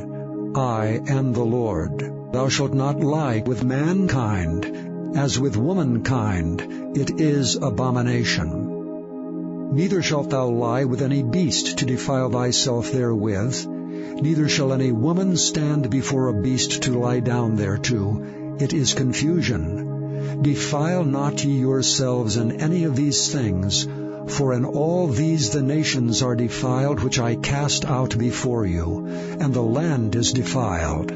Therefore I do visit the iniquity thereof upon it, and the land itself vomiteth out her inhabitants.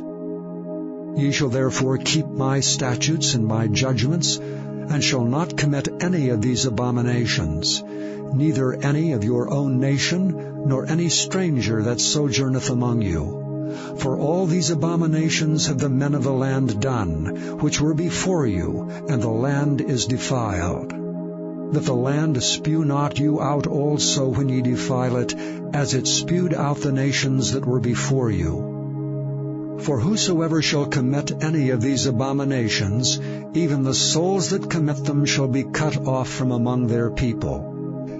Therefore shall ye keep mine ordinance, that ye commit not any one of these abominable customs which were committed before you, and that ye defile not yourselves therein. I am the Lord your God.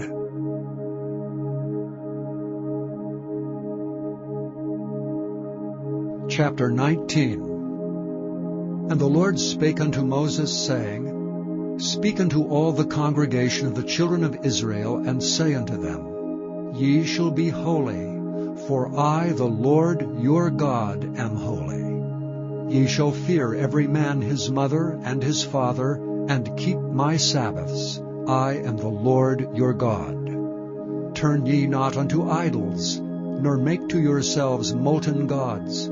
I am the Lord your God. And if ye offer a sacrifice of peace offerings unto the Lord, ye shall offer it at your own will. It shall be eaten the same day ye offer it, and on the morrow, if aught remain until the third day, it shall be burnt in the fire. And if it be eaten at all on the third day, it is abominable. It shall not be accepted. Therefore every one that eateth it shall bear his iniquity, because he hath profaned the hallowed thing of the Lord, and that soul shall be cut off from among his people. And when ye reap the harvest of your land, thou shalt not wholly reap the corners of thy field, neither shalt thou gather the gleanings of thy harvest. And thou shalt not glean thy vineyard, neither shalt thou gather every grape of thy vineyard. Thou shalt leave them for the poor and stranger. I am the Lord your God. Ye shall not steal, neither deal falsely, neither lie one to another. And ye shall not swear by my name falsely, neither shalt thou profane the name of thy God. I am the Lord. Thou shalt not defraud thy neighbor, neither rob him. The wages of him that is hired shall not abide with thee all night until the morning. Thou shalt not curse the deaf, nor put a stumbling block before the blind, but shalt fear the Lord thy God. I am the Lord. Ye shall do no unrighteousness in judgment. Thou shalt not respect the person of the poor, nor honor the person of the mighty, but in righteousness shalt thou judge thy neighbor. Thou shalt not go up and down as a talebearer among thy people, neither shalt thou stand against the blood of thy neighbor. I am the Lord. Thou shalt not hate thy brother in thine heart. Thou shalt in any wise rebuke thy neighbor, and not suffer sin upon him. Thou shalt not avenge nor bear any grudge against the children of thy people, but thou shalt love thy neighbor as thyself. I am the Lord. Ye shall keep my statutes. Thou shalt not let thy cattle gender with a diverse kind. Thou shalt not sow thy field with mingled seed. Neither shall a garment mingled of linen and woolen come upon thee. And whosoever lieth carnally with a woman, that is a bondmaid betrothed to an husband, and not at all redeemed, nor freedom given her, she shall be scourged. They shall not be put to death, because she was not free. And he shall bring his trespass offering unto the Lord, unto the door of the tabernacle of the congregation, even a ram for a trespass offering. And the priest shall make an atonement for him with the ram of the trespass offering before the Lord for his sin which he hath done, and the sin which he hath done shall be forgiven him. And when ye shall come into the land, and shall have planted all manner of trees for food, then ye shall count the fruit thereof as uncircumcised. 3 years shall it be as uncircumcised unto you. It shall not be eaten of. But in the 4th year all the fruit thereof shall be holy to praise the Lord withal. And in the 5th year shall ye eat of the fruit thereof, that it may yield unto you the increase thereof. I am the Lord your God. Ye shall not eat anything with blood, neither shall ye use enchantment, nor observe times. Ye shall not round the corners of your heads, neither shalt thou mar the corners of thy beard. Ye shall not make any cuttings in your flesh for the dead, nor print any marks upon you. I am the Lord. Do not prostitute thy daughter to cause her to be a whore, lest the land fall to whoredom, and the land become full of wickedness. Ye shall keep my Sabbaths, and reverence my sanctuary. I am the Lord. Regard not them that have familiar spirits, neither seek after wizards to be defiled by them. I am the Lord your God. Thou shalt rise up before the hoary head, and honor the face of the old man, and fear thy God. I am the Lord. And if a stranger sojourn with thee in your land, ye shall not vex him. But the stranger that dwelleth with you shall be unto you as one born among you, and thou shalt love him as thyself. For ye were strangers in the land of Egypt. I am the Lord your God. Ye shall do no unrighteousness in judgment, in meter yard, in weight, or in measure. Just balances, just weights, a just ephah, and a just hin shall ye have. I am the Lord your God, which brought you out of the land of Egypt. Therefore shall ye observe all my statutes, and all my judgments, and do them. I am the Lord.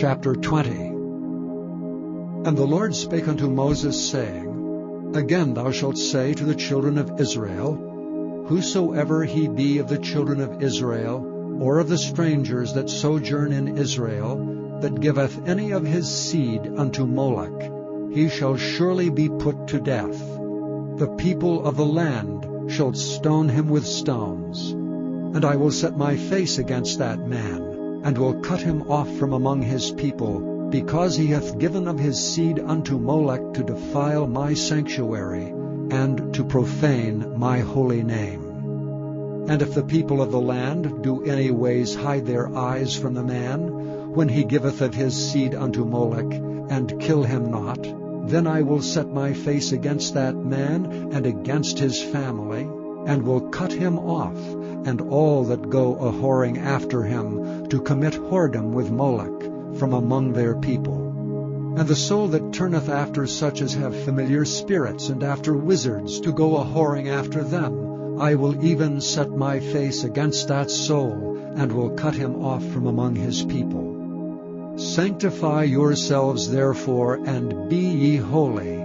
for I am the Lord your God. And ye shall keep my statutes, and do them. I am the Lord which sanctify you. For every one that curseth his father or his mother shall be surely put to death. He hath cursed his father or his mother, his blood shall be upon him. And the man that committeth adultery with another man's wife, even he that committeth adultery with his neighbor's wife, the adulterer and the adulteress shall surely be put to death.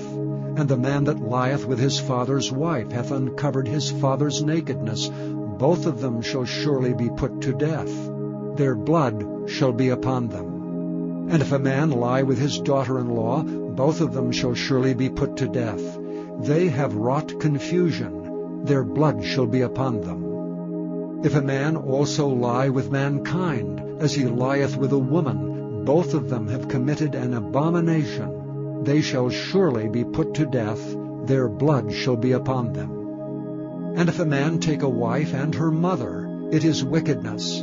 They shall be burnt with fire, both he and they, that there be no wickedness among you. And if a man lie with a beast, he shall surely be put to death, and ye shall slay the beast. And if a woman approach unto any beast, and lie down thereto, thou shalt kill the woman and the beast.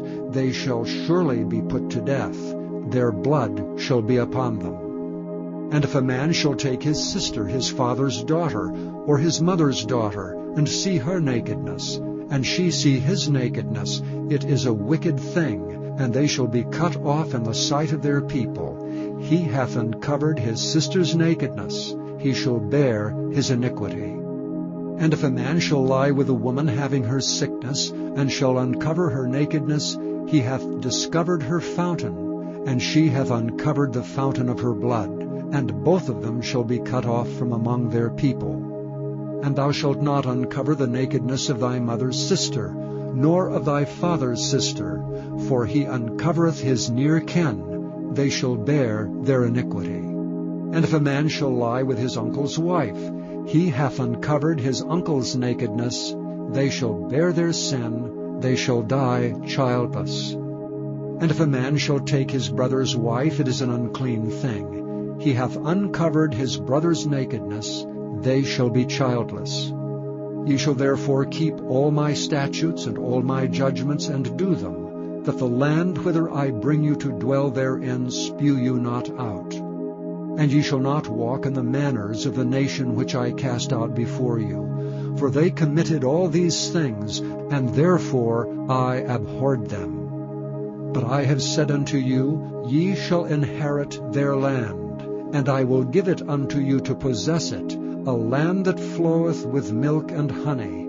I am the Lord your God, which have separated you from other people. Ye shall therefore put difference between clean beasts and unclean, and between unclean fowls and clean. And ye shall not make your souls abominable by beast or by fowl, or by any manner of living thing that creepeth on the ground, which I have separated from you as unclean. And ye shall be holy unto me, For I, the Lord, am holy, and have severed you from other people, that ye should be mine. A man also or a woman that hath a familiar spirit, or that is a wizard, shall surely be put to death. They shall stone them with stones, their blood shall be upon them.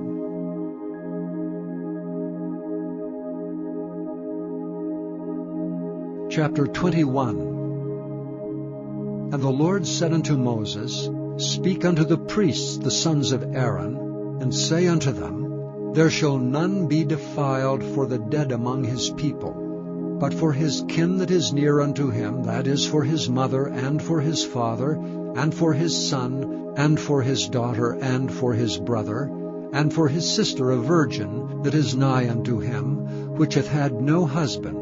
For her may he be defiled. But he shall not defile himself, being a chief man among his people, to profane himself. They shall not make baldness upon their head, neither shall they shave off the corner of their beard, nor make any cuttings in their flesh. They shall be holy unto their God, and not profane the name of their God. For the offerings of the Lord made by fire, and the bread of their God they do offer. Therefore they shall be holy. They shall not take a wife that is a whore, or profane. Neither shall they take a woman put away from her husband, for he is holy unto his God. Thou shalt sanctify him therefore, for he offereth the bread of thy God. He shall be holy unto thee. For I, the Lord, which sanctify you, am holy. And the daughter of any priest, if she profane herself by playing the whore, she profaneth her father. She shall be burnt with fire. And he that is the high priest among his brethren, upon whose head the anointing oil was poured, and that is consecrated to put on the garments, shall not uncover his head, nor rend his clothes, neither shall he go into any dead body, nor defile himself for his father or for his mother. Neither shall he go out of the sanctuary, nor profane the sanctuary of his God. For the crown of the anointing oil of his God is upon him. I am the Lord. And he shall take a wife in her virginity, a widow, or a divorced woman, or profane, or an harlot, these shall he not take, but he shall take a virgin of his own people to wife. Neither shall he profane his seed among his people, for I, the Lord, do sanctify him. And the Lord spake unto Moses, saying, Speak unto Aaron, saying, Whosoever he be of thy seed in their generation, that hath any blemish, let him not approach to offer the bread of his God. For whatsoever man he be that hath a blemish, he shall not approach, a blind man, or a lame, or he that hath a flat nose, or anything superfluous, or a man that is broken-footed or broken-handed, or crook-backed, or a dwarf, or that hath a blemish in his eye, or be scurvy, or scabbed, or hath his stones broken. No man that hath a blemish of the seed of Aaron the priest shall come nigh to offer the offerings of the Lord made by fire. He hath a blemish, he shall not come nigh to offer the bread of his God. He shall eat the bread of his God, both of the most holy and of the holy. Only he shall not go in unto the veil, nor come nigh unto the altar, because he hath a blemish, that he profane not my sanctuaries. For I, the Lord, do sanctify them. And Moses told it unto Aaron, and to his sons, and to all the children of Israel.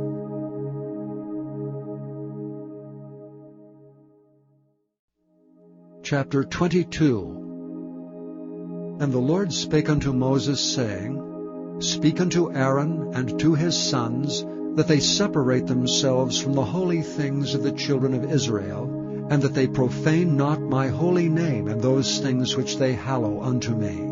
I am the Lord. Say unto them, Whosoever he be of all your seed among your generations, that goeth unto the holy things which the children of Israel hallow unto the Lord, having his uncleanness upon him, that soul shall be cut off from my presence. I am the Lord. What man soever of the seed of Aaron is a leper, or hath a running issue, He shall not eat of the holy things until he be clean. And whoso toucheth anything that is unclean by the dead, or a man whose seed goeth from him, or whosoever toucheth any creeping thing whereby he may be made unclean, or a man of whom he may take uncleanness, whatsoever uncleanness he hath, the soul which hath touched any such shall be unclean until even, and shall not eat of the holy things, unless he wash his flesh with water. And when the sun is down, he shall be clean, and shall afterward eat of the holy things, because it is his food. That which dieth of itself, or is torn with beast, he shall not eat to defile himself therewith. I am the Lord. They shall therefore keep mine ordinance, lest they bear sin for it, and die therefore if they profane it. I, the Lord, do sanctify them. There shall no stranger eat of the holy thing. A sojourner of the priest, or an hired servant, shall not eat of the holy thing. But if the priest buy any soul with his money, he shall eat of it. And he that is born in his house, they shall eat of his meat. If the priest's daughter also be married unto a stranger, she may not eat of an offering of the holy things.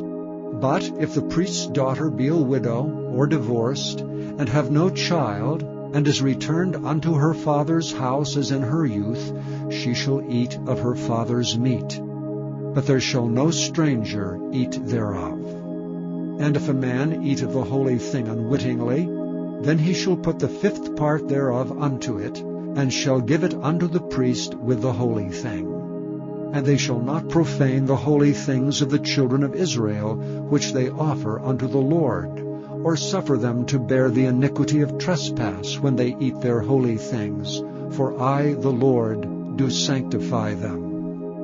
And the Lord spake unto Moses, saying, Speak unto Aaron, and to his sons, and to all the children of Israel, and say unto them, Whatsoever he be of the house of Israel, or of the strangers in Israel, that will offer his oblation for all his vows, and for all his freewill offerings, which they will offer unto the Lord for a burnt offering, ye shall offer at your own will a male without blemish of the beeves, of the sheep, or of the goats. But whatsoever hath a blemish, that shall ye not offer, for it shall not be acceptable for you.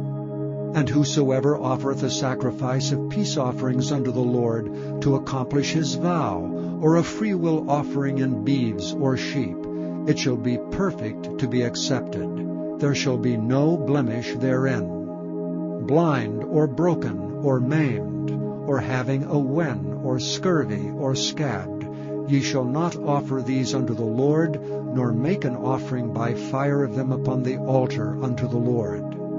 Either a bullock or a lamb that hath anything superfluous or lacking in his parts, that mayest thou offer for a freewill offering, but for a vow it shall not be accepted. Ye shall not offer unto the Lord that which is bruised, or crushed, or broken, or cut.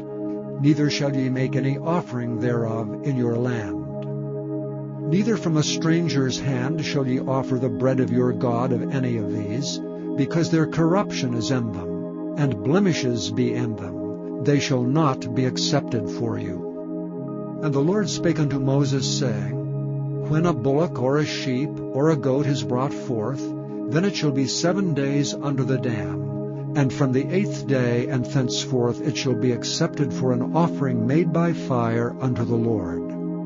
And whether it be cow or ewe, ye shall not kill it and her young both in 1 day. And when ye will offer a sacrifice of thanksgiving unto the Lord, offer it at your own will. On the same day it shall be eaten up, ye shall leave none of it until the morrow. I am the Lord. Therefore shall ye keep my commandments and do them. I am the Lord. Neither shall ye profane my holy name, but I will be hallowed among the children of Israel. I am the Lord which hallow you, that brought you out of the land of Egypt to be your God. I am the Lord.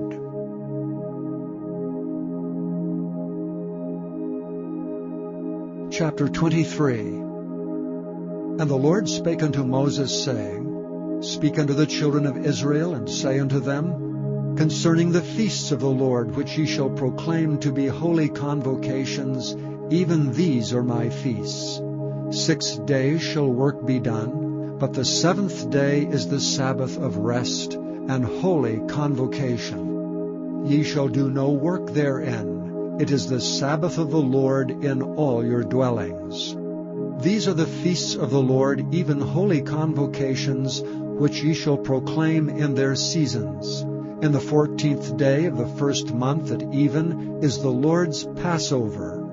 And on the 15th day of the same month is the feast of unleavened bread unto the Lord. 7 days ye must eat unleavened bread. In the 1st day ye shall have an holy convocation. Ye shall do no servile work therein. But ye shall offer an offering made by fire unto the Lord 7 days. In the 7th day is an holy convocation. Ye shall do no servile work therein. And the Lord spake unto Moses, saying, Speak unto the children of Israel, and say unto them, When ye be come into the land which I give unto you, and shall reap the harvest thereof, then ye shall bring a sheaf of the firstfruits of your harvest unto the priest. And he shall wave the sheaf before the Lord, to be accepted for you. On the morrow after the Sabbath the priest shall wave it. And ye shall offer that day, when ye wave the sheaf, an he lamb without blemish of the 1st year for a burnt offering unto the Lord. And the meat offering thereof shall be 2/10 deals of fine flour mingled with oil, an offering made by fire unto the Lord for a sweet savour. And the drink offering thereof shall be of wine, the 4th part of an hin. And ye shall eat neither bread nor parched corn, nor green ears, until the selfsame day that ye have brought an offering unto your God. It shall be a statute forever throughout your generations in all your dwellings. And ye shall count unto you from the morrow after the Sabbath, from the day that ye brought the sheaf of the wave offering, 7 Sabbaths shall be complete. Even unto the morrow after the 7th Sabbath shall ye number 50 days, and ye shall offer a new meat offering unto the Lord. Ye shall bring out of your habitations 2 wave loaves of 2/10 deals. They shall be of fine flour. They shall be baken with leaven. They are the firstfruits unto the Lord. And ye shall offer with the bread 7 lambs without blemish of the 1st year, and 1 young bullock, and 2 rams.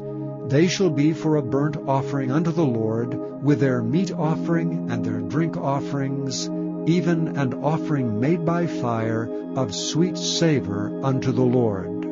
Then ye shall sacrifice 1 kid of the goats for a sin offering, and 2 lambs of the 1st year for a sacrifice of peace offerings. And the priest shall wave them with the bread of the firstfruits for a wave offering before the Lord, with the 2 lambs. They shall be holy to the Lord for the priest. And ye shall proclaim on the selfsame day, that it may be an holy convocation unto you. Ye shall do no servile work therein. It shall be a statute forever in all your dwellings throughout your generations. And when ye reap the harvest of your land, thou shalt not make clean riddance of the corners of thy field when thou reapest, neither shalt thou gather any gleaning of thy harvest. Thou shalt leave them unto the poor and to the stranger. I am the Lord your God. And the Lord spake unto Moses, saying, Speak unto the children of Israel, saying, In the 7th month, in the 1st day of the month, shall ye have a Sabbath, a memorial of blowing of trumpets and holy convocation. Ye shall do no servile work therein, but ye shall offer an offering made by fire unto the Lord. And the Lord spake unto Moses, saying, Also on the 10th day of this 7th month there shall be a day of atonement. It shall be an holy convocation unto you, and ye shall afflict your souls, and offer an offering made by fire unto the Lord. And ye shall do no work in that same day, for it is a day of atonement, to make an atonement for you before the Lord your God. For whatsoever soul it be that shall not be afflicted in that same day, he shall be cut off from among his people. And whatsoever soul it be that doeth any work in that same day, the same soul will I destroy from among his people. Ye shall do no manner of work. It shall be a statute forever throughout your generations in all your dwellings. It shall be unto you a Sabbath of rest, and ye shall afflict your souls. In the 9th day of the month at even, from even unto even, shall ye celebrate your Sabbath. And the Lord spake unto Moses, saying, Speak unto the children of Israel, saying, The 15th day of this 7th month shall be the Feast of Tabernacles for 7 days unto the Lord. On the 1st day shall be an holy convocation. Ye shall do no servile work therein. 7 days ye shall offer an offering made by fire unto the Lord. On the 8th day shall be an holy convocation unto you. And ye shall offer an offering made by fire unto the Lord. It is a solemn assembly, and ye shall do no servile work therein. These are the feasts of the Lord, which ye shall proclaim to be holy convocations, to offer an offering made by fire unto the Lord, a burnt offering and a meat offering, a sacrifice and drink offerings, everything upon his day, beside the Sabbaths of the Lord, and beside your gifts, and beside all your vows, and beside all your freewill offerings, which ye give unto the Lord. Also in the 15th day of the 7th month, when ye have gathered in the fruit of the land, ye shall keep a feast unto the Lord 7 days. On the 1st day shall be a Sabbath, and on the 8th day shall be a Sabbath.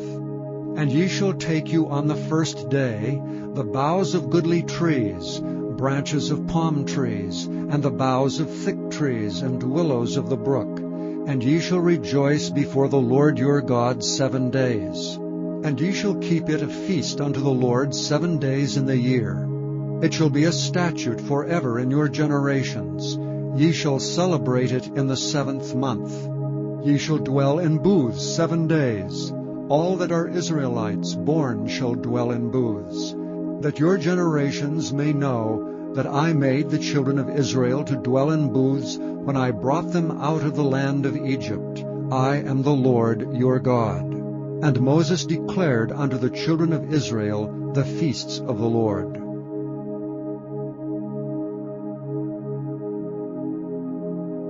Chapter 24. And the Lord spake unto Moses, saying, Command the children of Israel that they bring unto thee pure oil olive beaten for the light, to cause the lamps to burn continually. Without the veil of the testimony, in the tabernacle of the congregation, shall Aaron order it from the evening unto the morning before the Lord continually. It shall be a statute forever in your generations. He shall order the lamps upon the pure candlestick before the Lord continually. And thou shalt take fine flour, and bake 12 cakes thereof. 2/10 deals shall be in 1 cake. And thou shalt set them in 2 rows, 6 on a row, upon the pure table before the Lord. And thou shalt put pure frankincense upon each row, that it may be on the bread for a memorial, even an offering made by fire unto the Lord. Every Sabbath he shall set it in order before the Lord continually, being taken from the children of Israel by an everlasting covenant. And it shall be Aaron's and his sons, and they shall eat it in the holy place. For it is most holy unto him of the offerings of the Lord made by fire by a perpetual statute. And the son of an Israelitish woman, whose father was an Egyptian, went out among the children of Israel, and this son of the Israelitish woman and a man of Israel strove together in the camp. And the Israelitish woman's son blasphemed the name of the Lord and cursed. And they brought him unto Moses, and his mother's name was Shelomith, the daughter of Dibri, of the tribe of Dan. And they put him in ward, that the mind of the Lord might be showed them. And the Lord spake unto Moses, saying, Bring forth him that hath cursed without the camp, and let all that heard him lay their hands upon his head, and let all the congregation stone him. And thou shalt speak unto the children of Israel, saying, Whosoever curseth his God shall bear his sin. And he that blasphemeth the name of the Lord, he shall surely be put to death, and all the congregation shall certainly stone him. As well the stranger as he that is born in the land, when he blasphemeth the name of the Lord, shall be put to death. And he that killeth any man shall surely be put to death. And he that killeth a beast shall make it good, beast for beast. And if a man cause a blemish in his neighbor, as he hath done, so shall it be done to him. Breach for breach, eye for eye, tooth for tooth.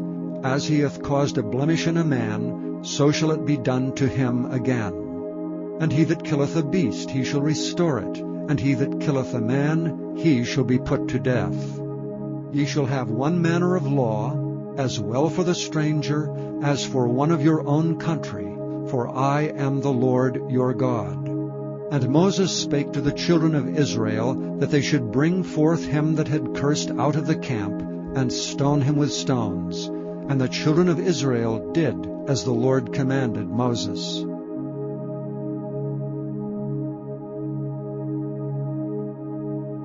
Chapter 25. And the Lord spake unto Moses in Mount Sinai, saying, Speak unto the children of Israel, and say unto them, When ye come into the land which I give you, then shall the land keep a Sabbath unto the Lord. 6 years thou shalt sow thy fields, and 6 years thou shalt prune thy vineyard, and gather in the fruit thereof. But in the 7th year shall be a Sabbath of rest unto the land, a Sabbath for the Lord. Thou shalt neither sow thy field, nor prune thy vineyard. That which groweth of its own accord by thy harvest thou shalt not reap, neither gather the grapes of thy vine undressed, for it is a year of rest unto the land. And the Sabbath of the land shall be meat for you, for thee, and for thy servant, and for thy maid, and for thy hired servant, and for thy stranger that sojourneth with thee, and for thy cattle, and for the beasts that are in thy land, shall all the increase thereof be meat. And thou shalt number 7 Sabbaths of years unto thee, 7 times 7 years. And the space of the 7 Sabbaths of years shall be unto thee 49 years. Then shalt thou cause the trumpet of the Jubilee to sound on the 10th day of the 7th month. In the day of atonement shall ye make the trumpet sound throughout all your land. And ye shall hallow the 50th year, and proclaim liberty throughout all the land unto all the inhabitants thereof. It shall be a jubilee unto you, and ye shall return every man unto his possession, and ye shall return every man unto his family. A jubilee shall that 50th year be unto you. Ye shall not sow, neither reap that which groweth of itself in it, nor gather the grapes in it of thy vine undressed. For it is the jubilee, it shall be holy unto you. Ye shall eat the increase thereof out of the field. In the year of this jubilee ye shall return every man unto his possession. And if thou sell aught unto thy neighbor, or buyest aught of thy neighbor's hand, ye shall not oppress one another. According to the number of years after the jubilee thou shalt buy of thy neighbor, and according unto the number of years of the fruits he shall sell unto thee. According to the multitude of years thou shalt increase the price thereof, and according to the fewness of the years thou shalt diminish the price of it. For according to the number of the years of the fruits doth he sell unto thee. Ye shall not therefore oppress one another, but thou shalt fear thy God, for I am the Lord your God. Wherefore ye shall do my statutes, and keep my judgments, and do them. And ye shall dwell in the land in safety. And the land shall yield her fruit, and ye shall eat your fill, and dwell therein in safety. And if ye shall say, What shall we eat the 7th year? Behold, we shall not sow, nor gather in our increase. Then I will command my blessing upon you in the 6th year, and it shall bring forth fruit for 3 years. And ye shall sow the 8th year, and eat yet of the old fruit until the 9th year. Until her fruits come in, ye shall eat of the old store. The land shall not be sold forever, For the land is mine, for ye are strangers and sojourners with me. And in all the land of your possession ye shall grant a redemption for the land. If thy brother be waxen poor, and hath sold away some of his possession, and if any of his kin come to redeem it, then shall he redeem that which his brother sold. And if the man have none to redeem it, and himself be able to redeem it, then let him count the years of the sale thereof, and restore the overplus unto the man to whom he sold it, that he may return unto his possession. But if he be not able to restore it to him, then that which is sold shall remain in the hand of him that hath bought it until the year of Jubilee, and in the Jubilee it shall go out, and he shall return unto his possession. And if a man sell a dwelling house in a walled city, then he may redeem it within a whole year after it is sold. Within a full year may he redeem it. And if it be not redeemed within the space of a full year, then the house that is in the walled city shall be established forever to him that bought it throughout his generations. It shall not go out in the Jubilee. But the houses of the villages which have no wall round about them shall be counted as the fields of the country. They may be redeemed, and they shall go out in the Jubilee. Notwithstanding, the cities of the Levites, and the houses of the cities of their possession, may the Levites redeem at any time. And if a man purchase of the Levites, then the house that was sold, and the city of his possession, shall go out in the year of Jubilee. For the houses of the cities of the Levites are their possession among the children of Israel. But the field of the suburbs of their cities may not be sold, for it is their perpetual possession. And if thy brother be waxen poor, and fallen in decay with thee, then thou shalt relieve him, yea, though he be a stranger or a sojourner, that he may live with thee. Take thou no usury of him, or increase, but fear thy God, that thy brother may live with thee. Thou shalt not give him thy money upon usury, nor lend him thy victuals for increase. I am the Lord your God, which brought you forth out of the land of Egypt, to give you the land of Canaan, and to be your God. And if thy brother that dwelleth by thee be waxen poor, and be sold unto thee, thou shalt not compel him to serve as a bondservant, but as an hired servant, and as a sojourner, he shall be with thee, and shall serve thee unto the year of Jubilee. And then shall he depart from thee, both he and his children with him, and shall return unto his own family, and unto the possession of his fathers shall he return. For they are my servants which I brought forth out of the land of Egypt. They shall not be sold as bondmen. Thou shalt not rule over him with rigor, but shalt fear thy God. Both thy bondmen and thy bondmaids which thou shalt have shall be of the heathen that are round about you. Of them shall ye buy bondmen and bondmaids. Moreover, of the children of the strangers that do sojourn among you, of them shall ye buy, and of their families that are with you, which they begat in your land, and they shall be your possession. And ye shall take them as an inheritance for your children after you, to inherit them for a possession. They shall be your bondmen forever. But over your brethren, the children of Israel, ye shall not rule one over another with rigor. And if a sojourner or stranger wax rich by thee, and thy brother that dwelleth by him wax poor, and sell himself unto the stranger or sojourner by thee, or to the stock of the stranger's family, after that he is sold he may be redeemed again. One of his brethren may redeem him. Either his uncle or his uncle's son may redeem him, or any that is nigh of kin unto him of his family may redeem him. Or if he be able, he may redeem himself. And he shall reckon with him that bought him from the year that he was sold to him unto the year of Jubilee. And the price of his sale shall be according unto the number of years, according to the time of an hired servant shall it be with him. If there be yet many years behind, according unto them he shall give again the price of his redemption out of the money that he was bought for.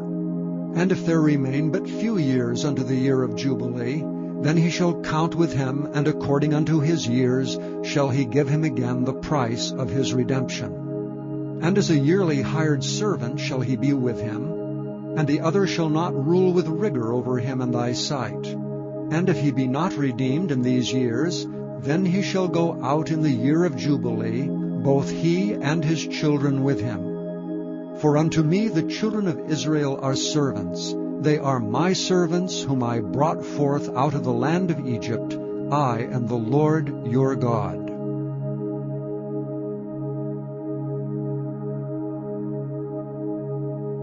Chapter 26.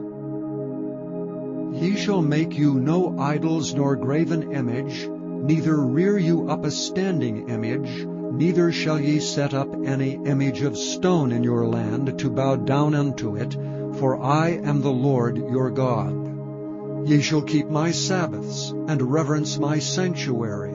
I am the Lord. If ye walk in my statutes, and keep my commandments, and do them, then I will give you rain in due season, and the land shall yield her increase, and the trees of the field shall yield their fruit.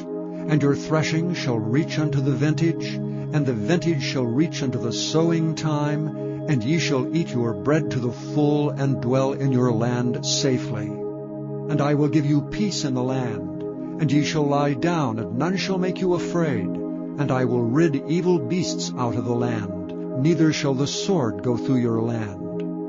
And ye shall chase your enemies, and they shall fall before you by the sword. And 5 of you shall chase 100, and 100 of you shall put 10,000 to flight.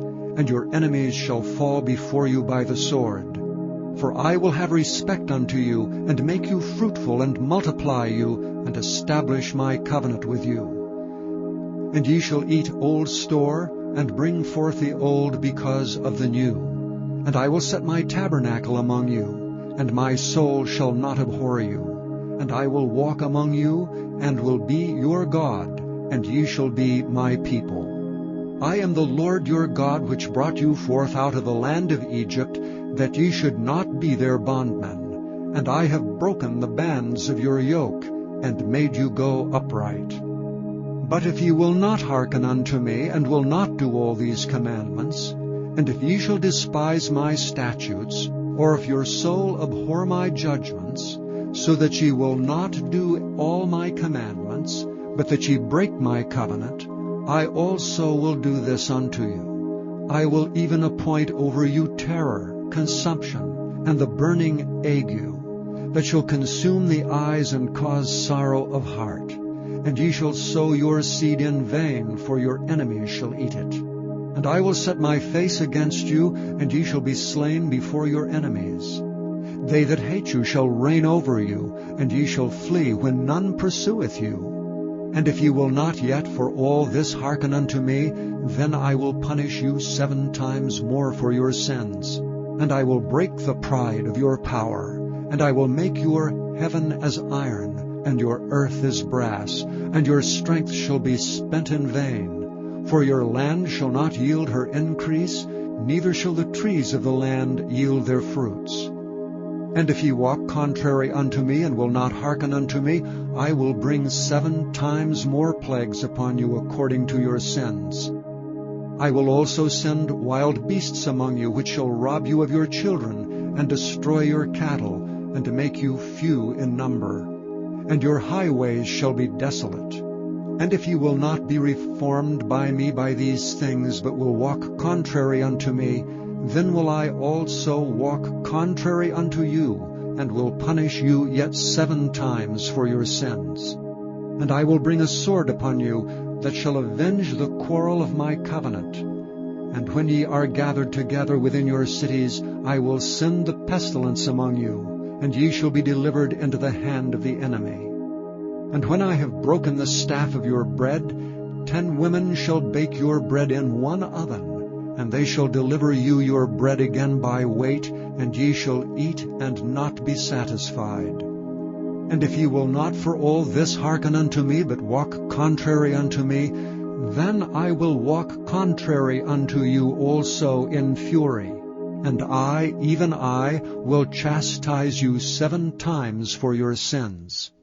And ye shall eat the flesh of your sons, and the flesh of your daughters shall ye eat. And I will destroy your high places, and cut down your images, and cast your carcasses upon the carcasses of your idols, and my soul shall abhor you. And I will make your cities waste, and bring your sanctuaries unto desolation, and I will not smell the savor of your sweet odors. And I will bring the land unto desolation, and your enemies which dwell therein shall be astonished at it. And I will scatter you among the heathen, and will draw out a sword after you, and your land shall be desolate, and your cities waste. Then shall the land enjoy her Sabbaths, as long as it lieth desolate, and ye be in your enemy's land. Even then shall the land rest, and enjoy her Sabbaths. As long as it lieth desolate, it shall rest, because it did not rest in your Sabbaths, when ye dwelt upon it. And upon them that are left alive of you I will send a faintness into their hearts in the lands of their enemies, and the sound of a shaken leaf shall chase them, and they shall flee as fleeing from a sword, and they shall fall when none pursueth. And they shall fall one upon another, as it were before a sword, when none pursueth, and ye shall have no power to stand before your enemies. And ye shall perish among the heathen, and the land of your enemies shall eat you up. And they that are left of you shall pine away in their iniquity in your enemies' lands, and also in the iniquities of their fathers shall they pine away with them. If they shall confess their iniquity, and the iniquity of their fathers, with their trespass which they trespassed against me, and that also they have walked contrary unto me, and that I also have walked contrary unto them, and have brought them into the land of their enemies, if then their uncircumcised hearts be humbled, and they then accept of the punishment of their iniquity, then will I remember my covenant with Jacob, and also my covenant with Isaac, and also my covenant with Abraham will I remember, and I will remember the land. The land also shall be left of them, and shall enjoy her Sabbaths while she lieth desolate without them. And they shall accept of their punishment of their iniquity, because they despised my judgments, and because their soul abhorred my statutes. And yet for all that, when they be in the land of their enemies, I will not cast them away, neither will I abhor them, to destroy them utterly, and to break my covenant with them. For I am the Lord their God. But I will for their sakes remember the covenant of their ancestors, whom I brought forth out of the land of Egypt in the sight of the heathen, that I might be their God. I am the Lord. These are the statutes and judgments and laws, which the Lord made between him and the children of Israel in Mount Sinai by the hand of Moses.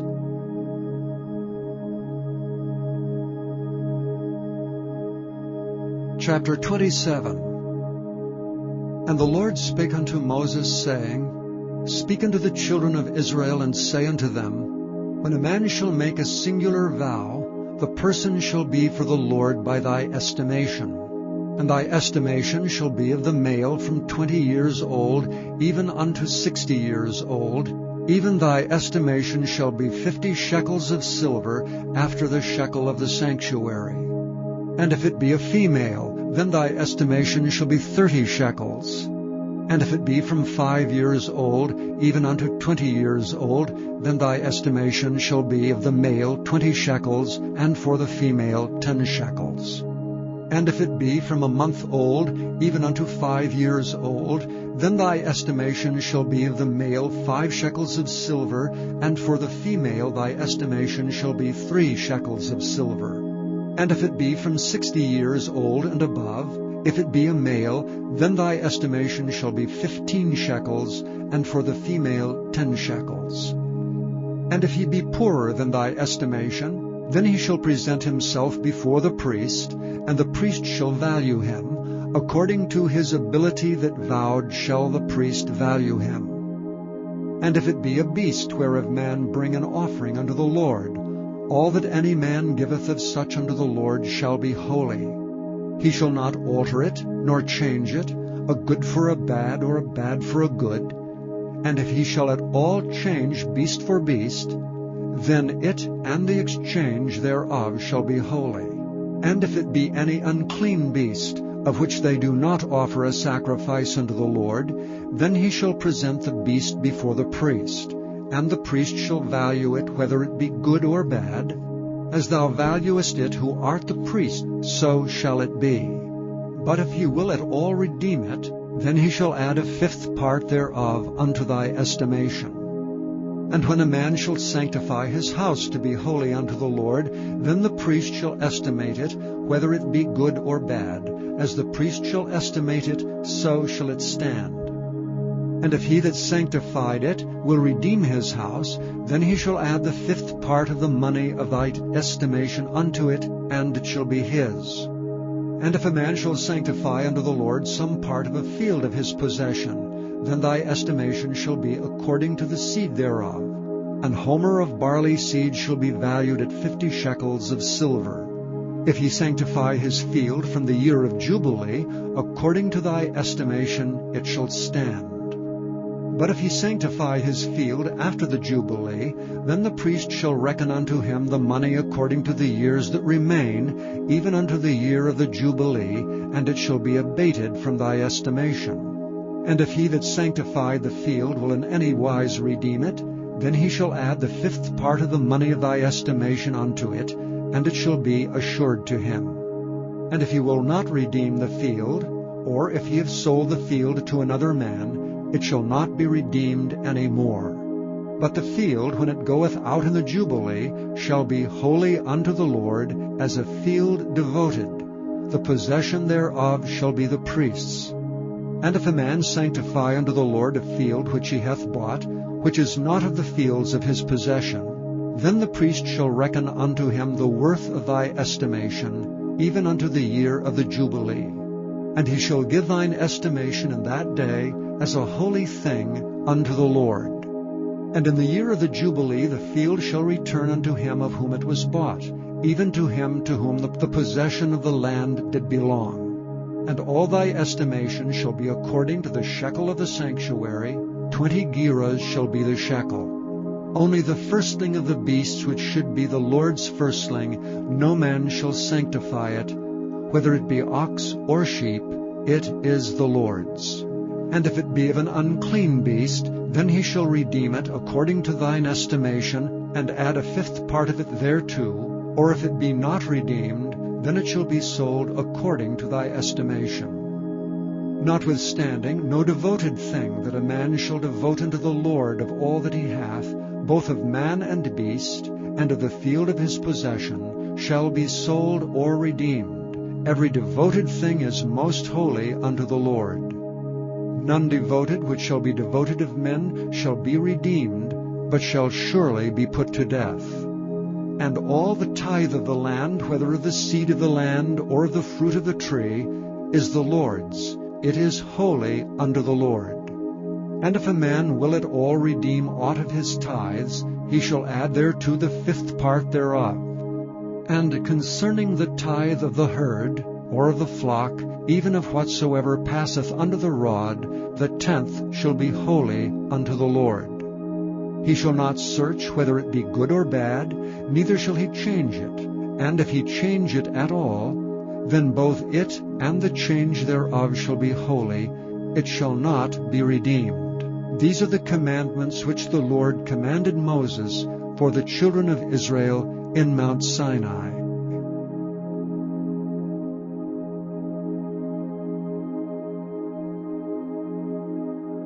Thank you so much for watching. If you enjoyed our content and would like to support our efforts to bring blessings to more people, we kindly ask you to consider subscribing. Your support means a lot to us.